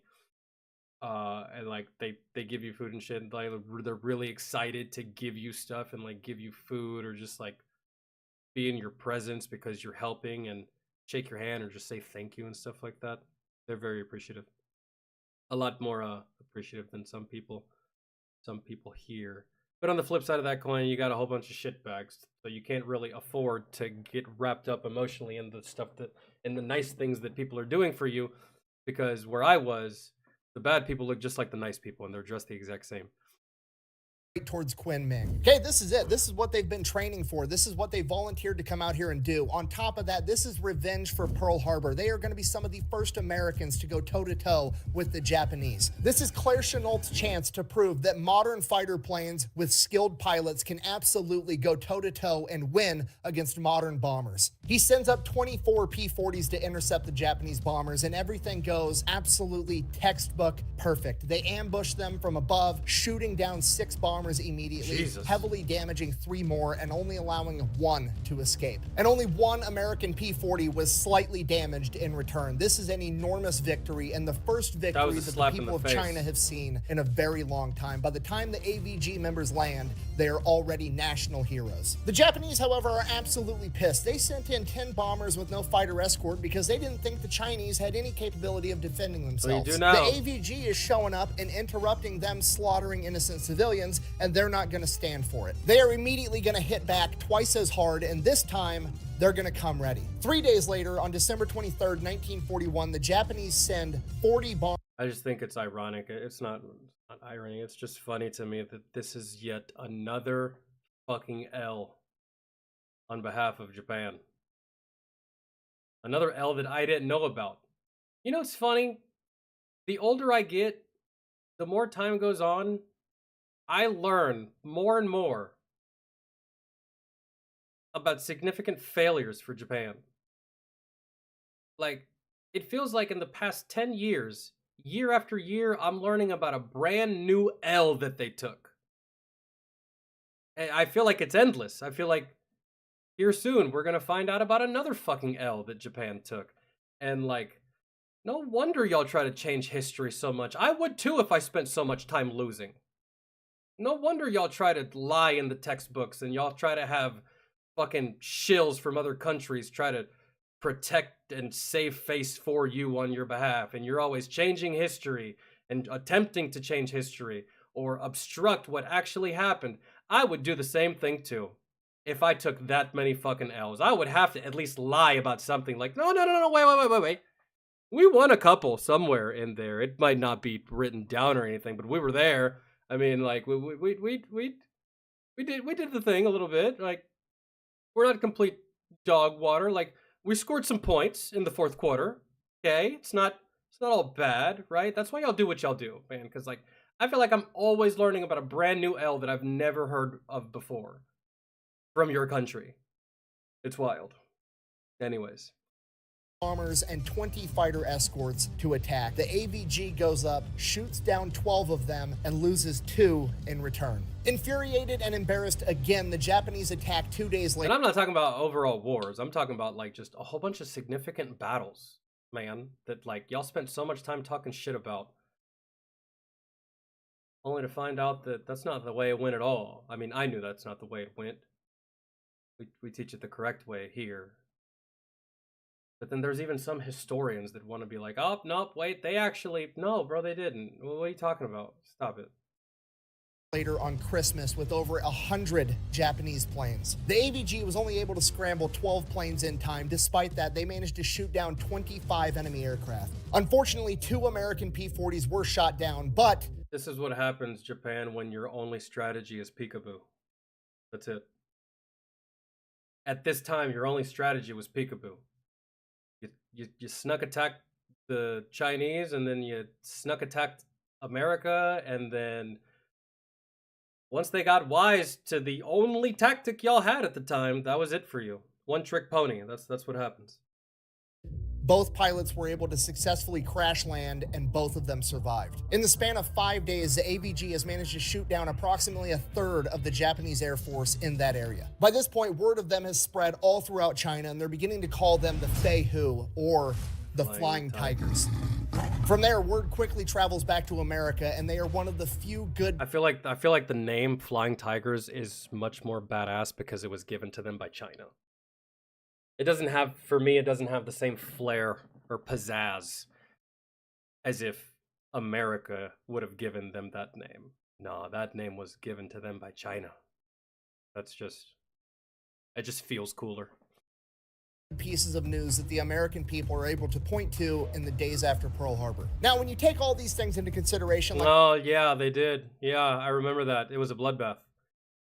And I think that was on the chain of command leadership right there. I think taking them through that little area. Like the fact that they're national heroes. It wasn't little, it was a massive fucking swamp. But I mean, heroes. The fact that Claire Chenault doesn't really have a whole lot of rules as long as you're being combat effective. Whenever they're not up in the sky kicking ass, shit gets rowdy down on the ground. Oh, yeah. They're getting drunk, partying with all the locals. Apparently, they learned how to ride water buffaloes. Allegedly, they had a pet leopard. One night, they got drunk and shot all the chandeliers out of their favorite bar. Just complete chaos. But hey, they're getting results. Claire Chenault doesn't care, and the people of China absolutely fucking love these guys. That's great. Now, because every time Japan sends over a bunch of planes, the Flying Tigers go up and shoot down a shit ton of them, they kind of slow down the whole bombing innocent civilians for fun thing. Apparently, it's not fun to bully people when you get bullied back. Who to fuck? Right. Now, despite the fact that the Flying Tigers are outrageously successful, And leave it up to Japan to quite possibly probably play victim because of this. Like, dog, you were killing innocent people. Yeah, but I mean, you didn't have to retaliate that hard. I mean, like, you could have just asked or maybe shot down one plane. We would have gotten the message. No, bro. Fuck you. successful, and they lose very few planes and very few men in proportion. When you only have 100 planes and 100 men to begin with, it starts to add up pretty quick. By February of 1942, the Flying Tigers only have about 30 operational planes altogether. Some planes were lost completely, some planes were partially damaged and they can't get parts to repair them, as well as just general overall flight use and not being able to maintain. Hey man, that's fine. Even Mike Tyson and Muhammad Ali got black eyes and sometimes a cut on their face whenever they were fucking destroying their competition. It's okay. Sometimes you get hurt in the process of greatness. What happens? Them properly. And by this point, Japan has captured every Chinese port, and the only way to get supplies in and out of China is through the Burma Road. It is a 700-mile road through the mountains, and it is probably the most important road in the planet at this point in time, and it is now Claire Chenault's one and only goal to defend it. And because Chenault is a tactical genius, he realizes that the best way to play defense is to play offense. He knows that right now he is incredibly weak, and he has to make his enemies believe the exact opposite. He needs to appear as strong as possible. So in March of 1942, he orders the Flying Tigers to fly into Thailand and attack Japanese airfields, and it is outrageously successful. They do this repeatedly throughout March, destroying a ton of Japanese planes, absolutely infuriating them. So naturally, the Japanese decide they're going to retaliate. They start launching raids on Chinese airfields with all the American P-40s on it, and they destroy a ton of P-40s, or at least that's what they think. Fell victim to one of the classic blunders. Claire Chenault had the Chinese make paper-mache P-40 replicas, paint job and all, and the Japanese were flying around Get fucking trolled, nerds. shooting at quite literally paper tigers. This isn't even trolling at this point, okay? This is art. Leatherface is literally 10 steps ahead of the enemy at all times, and it's fucking beautiful. This goes on for a couple more weeks, and then in May of 1942, the Japanese army is caught by the Chinese trying to cross the New River into China with a massive force. Now, this is horrible news, but it's kind of a good thing because the only way to get across this river is by bridges, and bridges are a choke point where a small number of people are going to be able to hold off a much larger number of people, especially if you had some P-40s flying overhead. And as luck would have it, the Flying Tigers just got resupplied with a couple of new Flying Tigers that are capable of carrying bombs. But the problem is they don't have the logistical support and they can't get any bombs. And we all know the saying, necessity is the mother of invention, right? So the Flying Tigers, I presume, just start showing up to Chinese general stores and are like, hey, I need the biggest vessel that holds liquid that you have, a bunch of gasoline, and some of your fastest nails. Now, we're on YouTube and not Pepperbox. I have to be very careful of what I say. I can't just come out and say they were making... But you're catching my drift. They got creative and manufactured their own equipment. You said bomb. What's wrong with saying bomb? You didn't say bomb. Bomb, bomb, bomb, bomb, bomb, bomb, bomb, bomb, bomb, bomb, bomb, bomb, bomb, bomb. You gonna arrest me? So that alone is absolutely terrifying. But you know what's even scarier? Thank God YouTube's not in charge of fighting wars. We wouldn't have a country. We would give it up so easily. Bunch of soft fairies over there. Is Claire Chenault, the tactical genius, is the one running the show here. And you know what's more effective? And if we ever decide to draft, let's avoid drafting people that work at YouTube, Facebook, Twitter, and Instagram. Let's just exempt those people. We're trying to win, okay? Let's not get ridiculous. effective than just bombing the enemy if you flew over the river, past the enemy that's pinned up against the river, and just bombed all the supplies trying to get to him. So now the entire Japanese army is just stuck up against this river with no supplies for like a month. The Flying Tigers almost single-handedly halt the Japanese army. Literally hundreds of thousands of men just fucking stuck there and starving. Dude, what do I do? Oh man, right now would be a good time, you know, since they're just stuck there, entrenched, not moving. Now would be a good time to dish out the same behavior that they were dishing out to the innocent people of China. But we're not going to do that, are we? If I ran a military.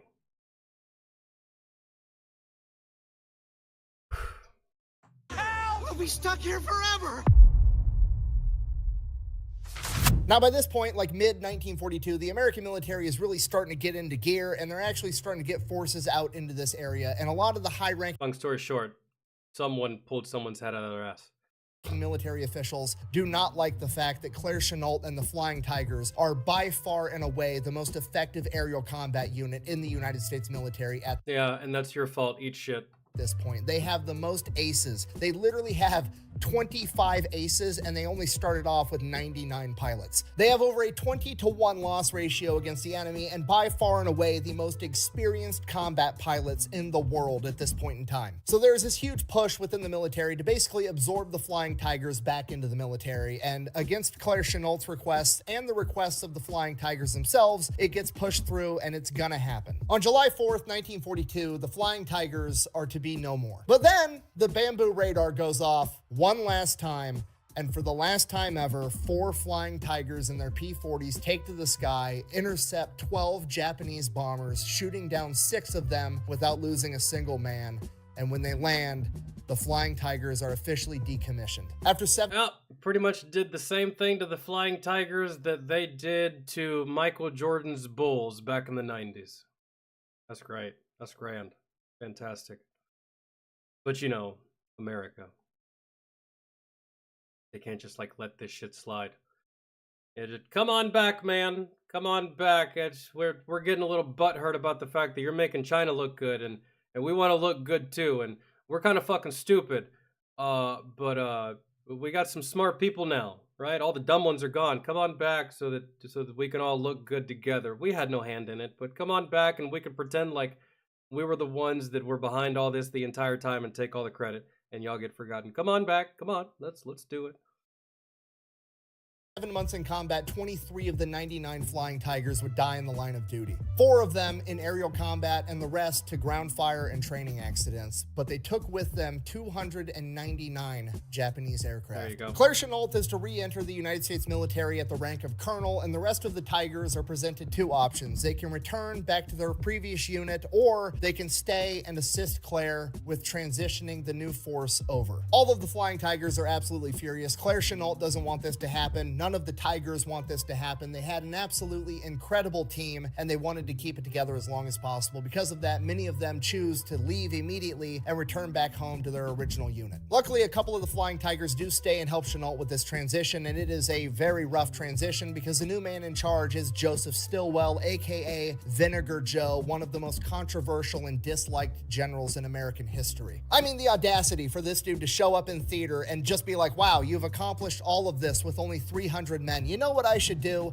Think that you did everything wrong and not take your fucking advice, which is pretty much exactly what happens. So Joe Stilwell and Claire Chennault basically fucking hate each other the entire time. Despite that, Claire Chennault ends up getting promoted to the rank of general, and he is put in charge of the 14th Air Force, and he remains in China until the Japanese surrender and World War II comes to a close. From there, he goes back home, he retires, he advocates in DC very heavily that the American government should support the current Chinese government because he absolutely hates communists, which, I'm gonna be honest with you, just when I thought I couldn't have a bigger man crush on a guy, he goes and pulls that card, but here we are. And at this point, to pretty much nobody's surprise, it falls on deaf ears entirely. Oh, yeah. Nobody listens, nobody cares to what Claire Chenault thinks or says, and he just retires and gets to live happily ever after for a little bit, and then ends up passing away from cancer at the age of 67. And that is the story of the Flying Tigers, America's guerrilla air force, one of the most effective fighting units of all time, and their leader, Claire Leatherface Chenault. A lot of these stories kind of have like the same. They all have one thing in common. A lot of these stories, a vast majority of these stories have one thing in common. What is that, ladies and gentlemen? Incompetent fucking leadership. Thank God that wars are not left up to officers and bureaucrats. Well, if wars were left up to officers and bureaucrats, we wouldn't have wars because they're all fucking cowards. They don't want to fight for themselves, especially not a fucking politician. If politicians actually had to fight wars for what they want and their agenda, we'd never go to war. Because those are some of the most cowardly people. So, thank God we have real motherfuckers to fight wars while all these dumb jackasses sit back and take all the credit, which is fine because we know who actually did what. And we know who's actually a badass and who's not. And we know who's actually worth the uniform and who isn't. And we know who actually earned respect and who doesn't deserve it. And they have to live with that. Not me. I'm perfectly good. Hey, Mama, what's up? You wanna go outside? You wanna go outside? Yeah. You wanna go outside? Hey. Come here.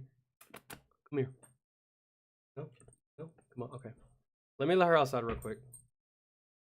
Hi. Hi, come here. Oh, hi. Dude, she's like a $130. Big as fuck. Hi, Mama. Hi. So pretty.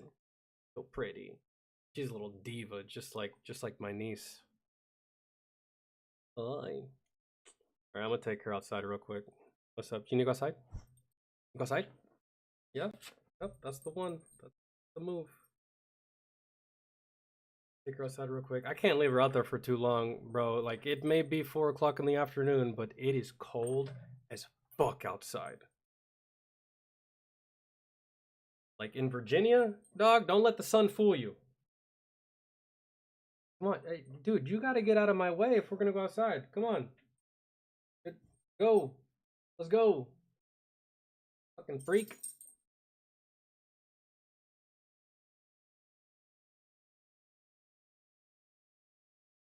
Stop it. Alright. Let me use the bathroom too. I'll be right back. Come on.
Okay.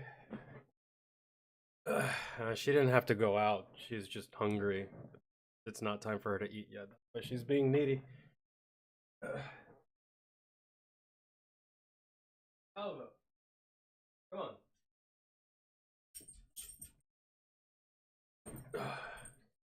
Not in my space. Go lay your ass down. I'll feed you in a while. It's not even time yet. You're like so early. It's crazy.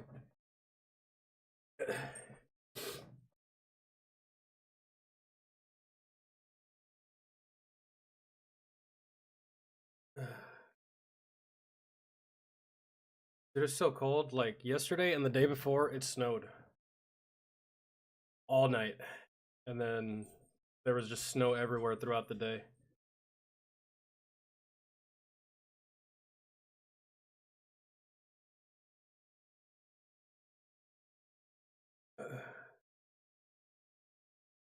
Yeah, dude, it's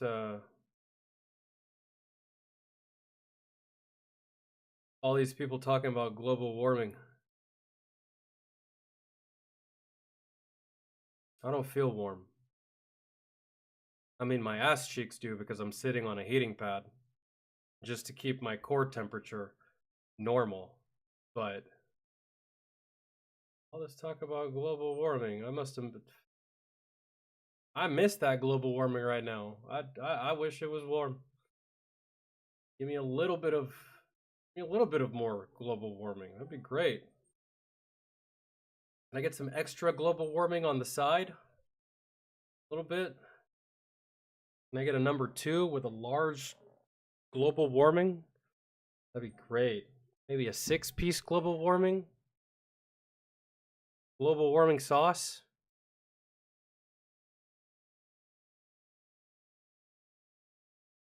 Be great.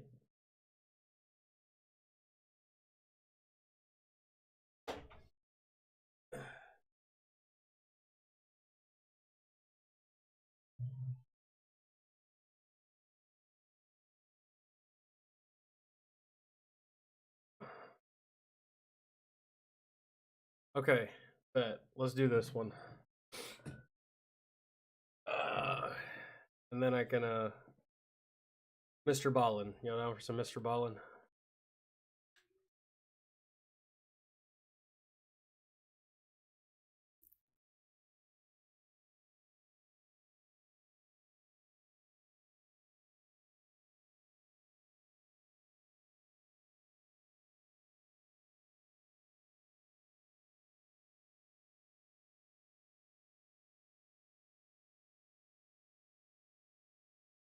And that should be all I have to type.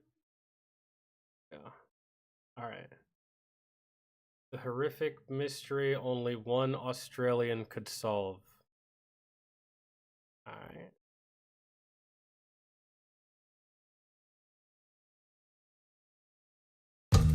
After all your hard work, you can't let anything stand in your way. That's why you have Cox Business. One evening in November of 2016.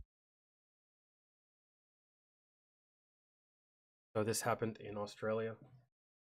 Or was it just like a world problem and an Australian figured it out? I'm not sure which is which. We're gonna find out though. Go back to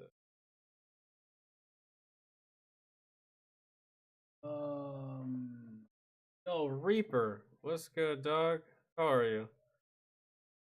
I'll see you in a minute. I hope you had a good holiday.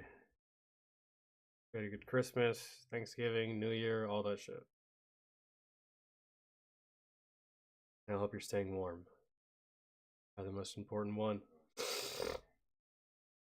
All right, here we go.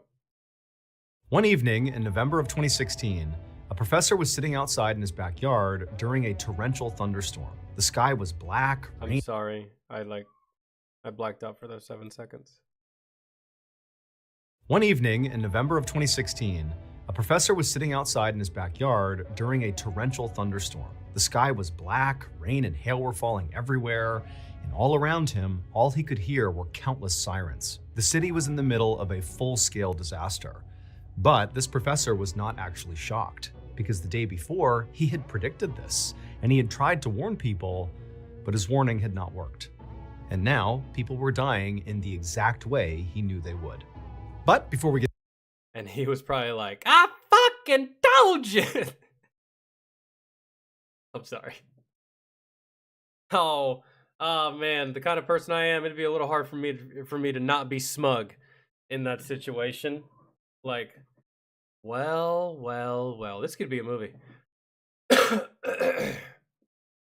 Oh man. Get into that story. If you're a fan of the strange, dark, and mysterious delivered in story format, then you've come to the right place because, like, whenever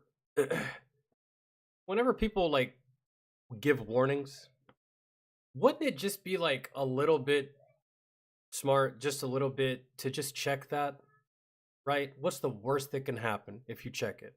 It's bullshit, okay, right? And then some people are just like, well, we can't be checking it all the time, man. Like, fucking, there's just too many reports, right? And I get it, granted, but I think that you can successfully rule out that pigs are fucking flying, okay? So in cases like this, what would it hurt? It can't kill you. Oh, but guess what? I'm guessing it did. You know what I'm saying? Like, what does it hurt to check on these things whenever someone reports it? And in this situation, he was the only guy that reported it, which, like, if you're the... Bro, if like 50 people are all calling on some bullshit, I might think that it's bullshit. Because it's 50 fucking people calling on some, like, saying, like, I saw aliens! Right? I get those calls all the time. But one individual saying one thing about one specific event, about one specific situation happening, act of God, whatever the fuck it is, right? And you don't even look into it a little bit. That's just that's negligence, really, to me. because that's all we do, and we upload once a week. So if that's of interest to you, I mean, mysterious, yeah, cool, but like, fuck friends and family. Like, those, what are they gonna do? You need, like, this is to be reported to people that can actually do something, like law enforcement, medical services, local news, right? All tools that can get people to either seek shelter, take cover, take precautions, or exit the living space, right? Those are the people that needed to listen. And news outlets, man.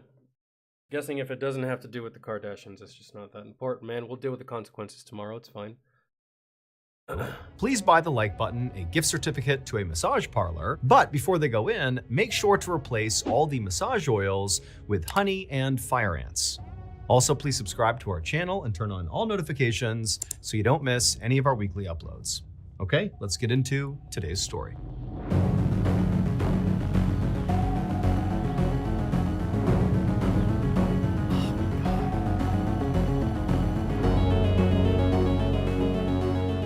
That shit way too tight.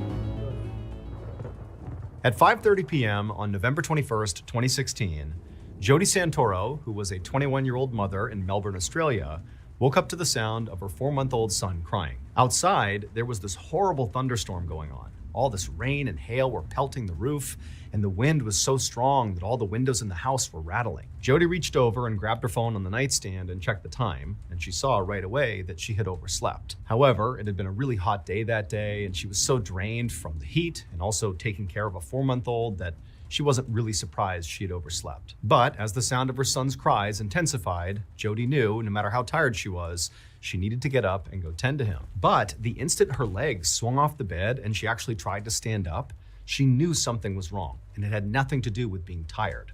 She had this incredible sense of dizziness come over her, and then her chest suddenly tightened up to the point where she could barely even breathe in. She found herself grabbing the bed just to steady herself. However, as alarming as this was, Jody didn't panic. She knew this feeling. She had been dealing with asthma for years, and she knew this was the start of an asthma attack. And so Jody reached over for her inhaler on the nightstand. She picked it up, brought it to her lips, pressed it down. Damn, how long did she go without an episode to where she kept an inhaler on the nightstand? It almost seems like this is something, the way he described it, it seems like, oh my God, what could this be? Oh, I remember I had asthma, but it makes it seem like she had gone a long time without an episode. And I don't know. I've gone a long time without. I don't keep it. I had asthma as a kid.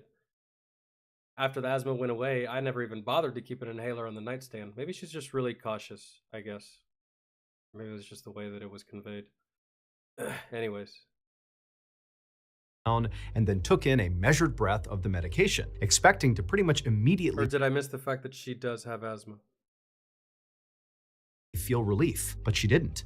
The inhaler wasn't working. Jody again pressed down the inhaler harder this time and took a bigger breath in, hoping that a bit more medication might do the trick. But again, it just was not working. And so now with panic rising inside of her as she's, still struggling to breathe, her son is still freaking out and she can't tend to him.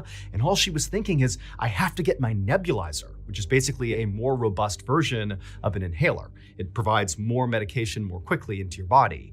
However, the nebulizer, which was just over in her closet, required some setup. And she knew she felt so frantic right now and she was shaking so much that she didn't think she'd be able to set it up or even set it up in time before she passed out. Just then, her fiance walked into the bedroom, drawn there by the sound of their son crying. But the second he walked in, his attention was not on their son, it was instead on Jody, who by now was clutching the bed and kind of hobbled over and very clearly having some sort of medical emergency. Jody turned to him and began to say, I can't breathe. But her fiance already knew she had asthma. He knew what these attacks looked like. And so without even needing to be told. Okay, never mind. She does have asthma. Forget everything I said earlier. I guess I didn't hear the fact that she did have asthma. All I heard is that she knew what this was, and she reached for a just disregard. He rushed to the closet, set up her nebulizer, and then put the mask right over her face. And as soon as it was, Jody took in the biggest inhale she possibly could, really believing this was going to stop the asthma attack.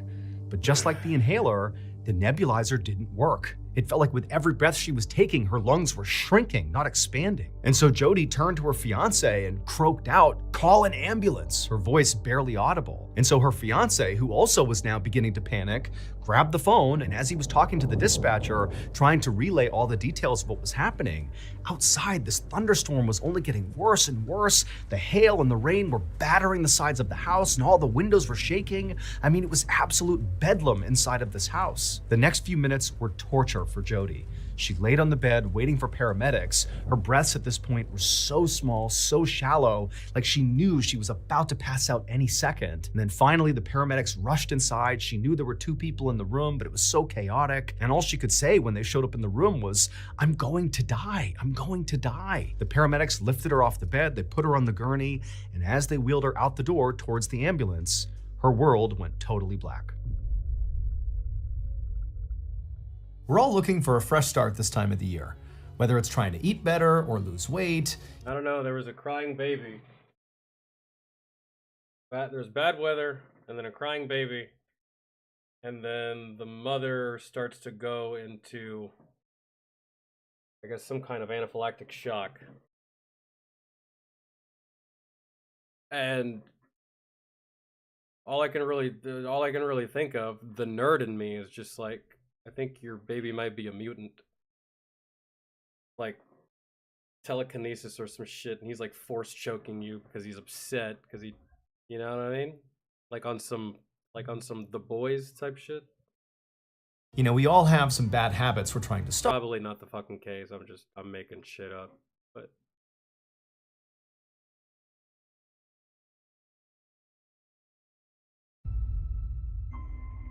The paramedics rushed Jody to Sunshine Hospital, and on the way, they tried to stabilize her by squeezing these oxygen bags, forcing oxygen into Jody's lungs. And as they were doing that, Jody's fiance was following the ambulance right behind, white-knuckling the steering wheel, praying his fiance was going to survive this asthma attack. When the ambulance finally arrived at Sunshine Hospital, the emergency room was mayhem. Paramedics quickly wheeled Jody in on her gurney, shouting out her vital signs to the doctors waiting near the door. Her fiance, meanwhile, watched helplessly as the medical staff surrounded her and inserted IV lines, hooked up monitors, and what's happening to his wife, I think, is happening to all of these other people too, which is wild and weird. And what are the fucking odds? And what could cause that many people to have the same systematic bodily breakdown at the same time?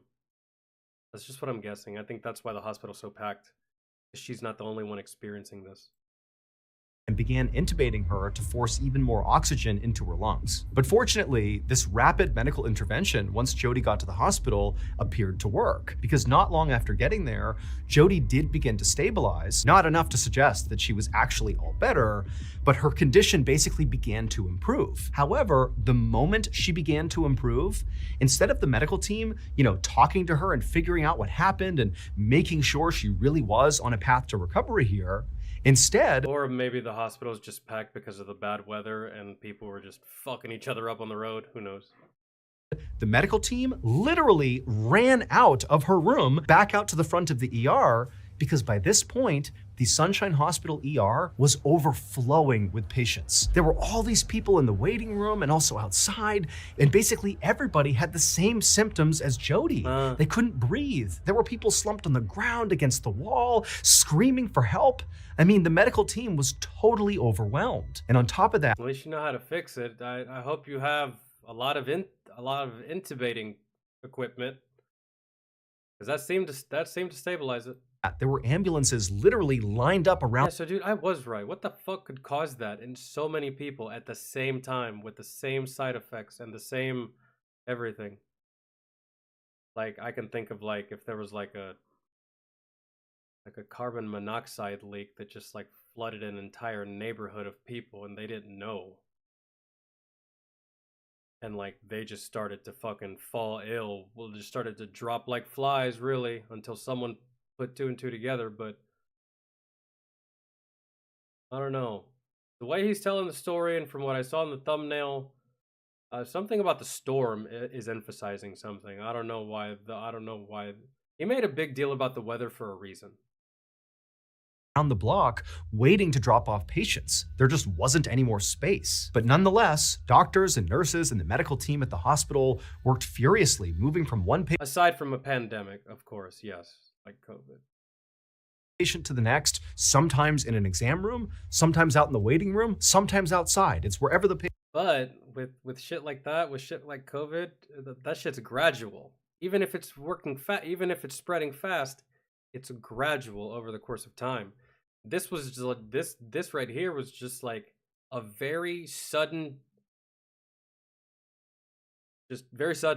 like just bam, you're about to die. In like, I want to say hundreds of people, the way he described it. Patients were. But the weird thing is all these people, they had the same symptoms, these severe asthma attacks, yet many of the people that were showing up had never had asthma in their lives before. So how was this happening? This went on for hours and hours. And really, the situation in the hospital only continued to get worse, with more and more and more patients showing up with worse and worse symptoms. And so during this madness, Jody, who really hadn't gotten better, she just stabilized, she actually was moved out of the emergency room and over to the ICU, pretty much just to create one more space for new patients. And so in the ICU, Jody's fiance sat next to her, gripping her hand, listening to the sound of the monitors beeping steadily all around her. Outside the room, he could see doctors and nurses and medical staff sprinting up and down the hallways, looking frantic and worried. He had no idea what was happening here. He just hoped Jody would be okay. But it would turn out there actually was someone who knew exactly what was going on. A university researcher named Philip Taylor had actually predicted this the day before. Professor Taylor was an expert in atmospheric allergens, a field so niche that barely anybody outside of his small research circle had even heard of it. And so on the afternoon of November 20th, and because it's so small and probably not even all that notable, even though it's important information, no one took it seriously. Like, okay, old man, I got it. Yeah, fucking the storm's gonna kill people. Yeah, that's what you're saying? That's hogwash, bro. Get out of here. But no, I knew that he was emphasizing the storm for a reason. That was just like, I've grown very used to his storytelling at this point. Yeah, that's probably go overlooked, unnoticed. Not really unnoticed or overlooked, but just like a casual fuck off, really, with your information that you gave. The day before, Taylor had been at home in his office analyzing data when he noticed something very alarming. All of the ingredients for a catastrophic event were aligning in the forecast, and the patterns were so precise that it stopped him cold. Taylor was stunned. He'd spent years studying the effects of weather on public health, but he'd never seen anything like this before. And at the same time, Taylor also realized that as alarming as this was, very few other people, if anybody, would see this as a problem. He was like the one person in the world that had the expertise to see how catastrophic this might actually be. And so And there's no one else to corroborate it, to be like, yeah, guy's legit. He knows what he's talking about. This is actually crazy. It's wild. Because it's just you, really, in such a very specific field of study that, again, it's probably overlooked like crazy. Well, probably not overlooked, but it's such a specific part of your field. Because the same thing he does is the same thing that the weather guy does, right? But he's just like a subject matter expert on everything that the weather guy should know, but he only needs to know so much. And so, yeah, I should have gone to a weather station with this, really. Desperate to warn others, he wound up posting a very urgent announcement on this weather website that he managed. Yeah. But unfortunately, it just wasn't seen by enough people in time. And so now, as hospitals all across Melbourne overflowed with people gasping for air, Taylor said, So what is, I would assume Melbourne's a big place, quite a high population density. But what would you be able to do? He gave the warning, and that's great, right? But what does that consist of? Because in the event of a tornado, people take shelter in a basement, and in the event of an earthquake, you will hide under a table or like in the bathroom, something sturdy, preferably, yeah, that. In the event of a fire, get the fuck away from it, right? But in the event of this, which is not a hurricane, it's not a tornado, it's not any of that. In the event of this, what is the appropriate response to mitigate this effect? Because this is weather, dog. This is a thunderstorm weather, probably spread out across. You can't outrun this, is what I'm getting at. Like, because if it starts raining here, bro, it's raining across town. If it starts thunderstorming here, it's thunderstorming 20 minutes away. So how do you outrun this? How do you mitigate it? How do you stop it? How do you make it to where you're not affected? Is the question, really. The warning is great, but after the warning, what do you do? That's the real question there. sat in his backyard watching the storm unfold. The sky was pitch black, rain and hail was coming down, the wind was whipping, and off in the distance, all he could hear was thunder and sirens. And he knew, unfortunately, his prediction had been right. Just like Professor Taylor's weather models had predicted, on November 21st, 2016, Melbourne, Australia was hit by an extremely rare event known as thunderstorm asthma. This deadly phenomenon can only occur when three very specific weather conditions align. 1, high heat during the day. 2, a very powerful thunderstorm. And 3, extremely high pollen levels. Melbourne's heat that day had caused unusually high concentrations of ryegrass pollen to hang in the air. And then when that huge thunderstorm rolled in, the intense humidity, the wind, and the rain shattered the pollen grains into microscopic fragments. And then these tiny particles, which were way smaller than regular pollen, were carried by this storm deep into people's homes and into their lungs. Unlike normal pollen, these microscopic fragments bypassed the body's typical defenses and embedded themselves deep into people's lungs, causing severe and sudden asthma attacks. Yo, thank fucking God that is Mother Nature at work. There's no way that can be weaponized. That sounds terrible. That sounds awful.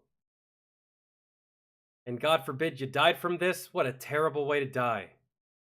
Just like, bam, asthma attack, you're gone. Man, that's... Like I said, you don't outrun this.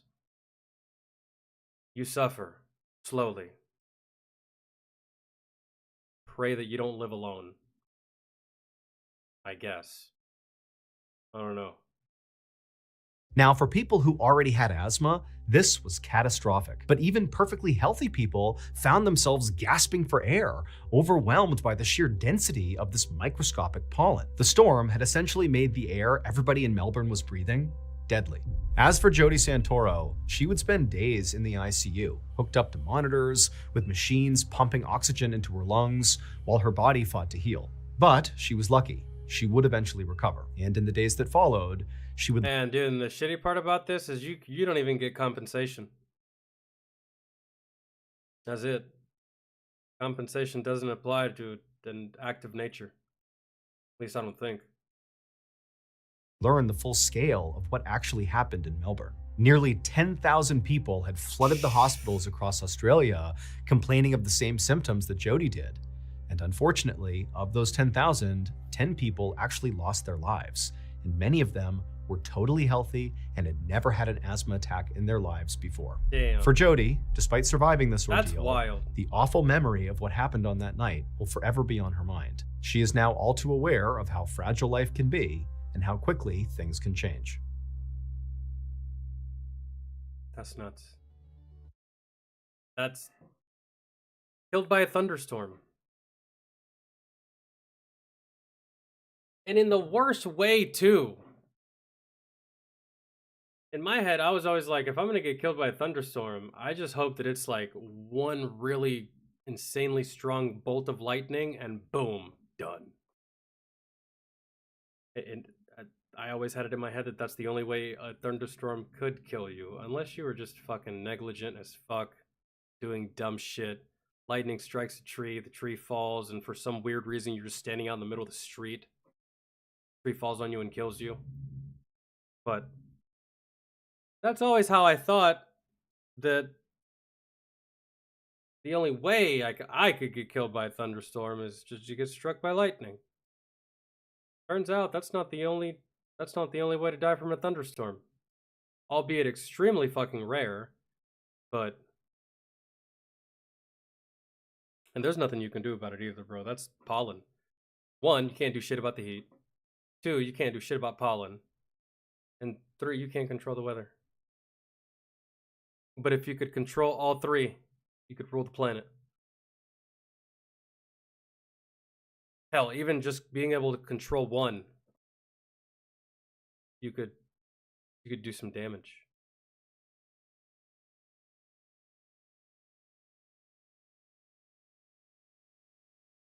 Okay. All right, guys, gals, I'm out of here. I was going to do some more, we'll save it for tomorrow. There's some music stream tomorrow on Twitch, by the way. I'm hungry. Gonna go eat. Niece is here. Gotta take care of her, make some food. And then, yeah, so have a good rest of y'all's evening. I'll see you around the same time tomorrow. Music stream. Feel free to put in your music requests if you have any. Patrons, y'all have a section. Non-patrons, y'all have a section. And then, obviously, subscribers and shit have the section that everyone else uses. So, feel free to do that. Have a good rest of y'all's evening. Hope y'all had a good day. Thanks so much for hanging with me. And, I guess, man, if anything else comes from that fucking Adam Calhoun church shit, then we'll watch. We'll see what happens. Even though it's dumb. It's all dumb, but we'll do it. I'll be done. So, all right. I will. If y'all need anything, y'all can hit me up on Discord, man. Y'all can @ or DM me. So, bye, guys.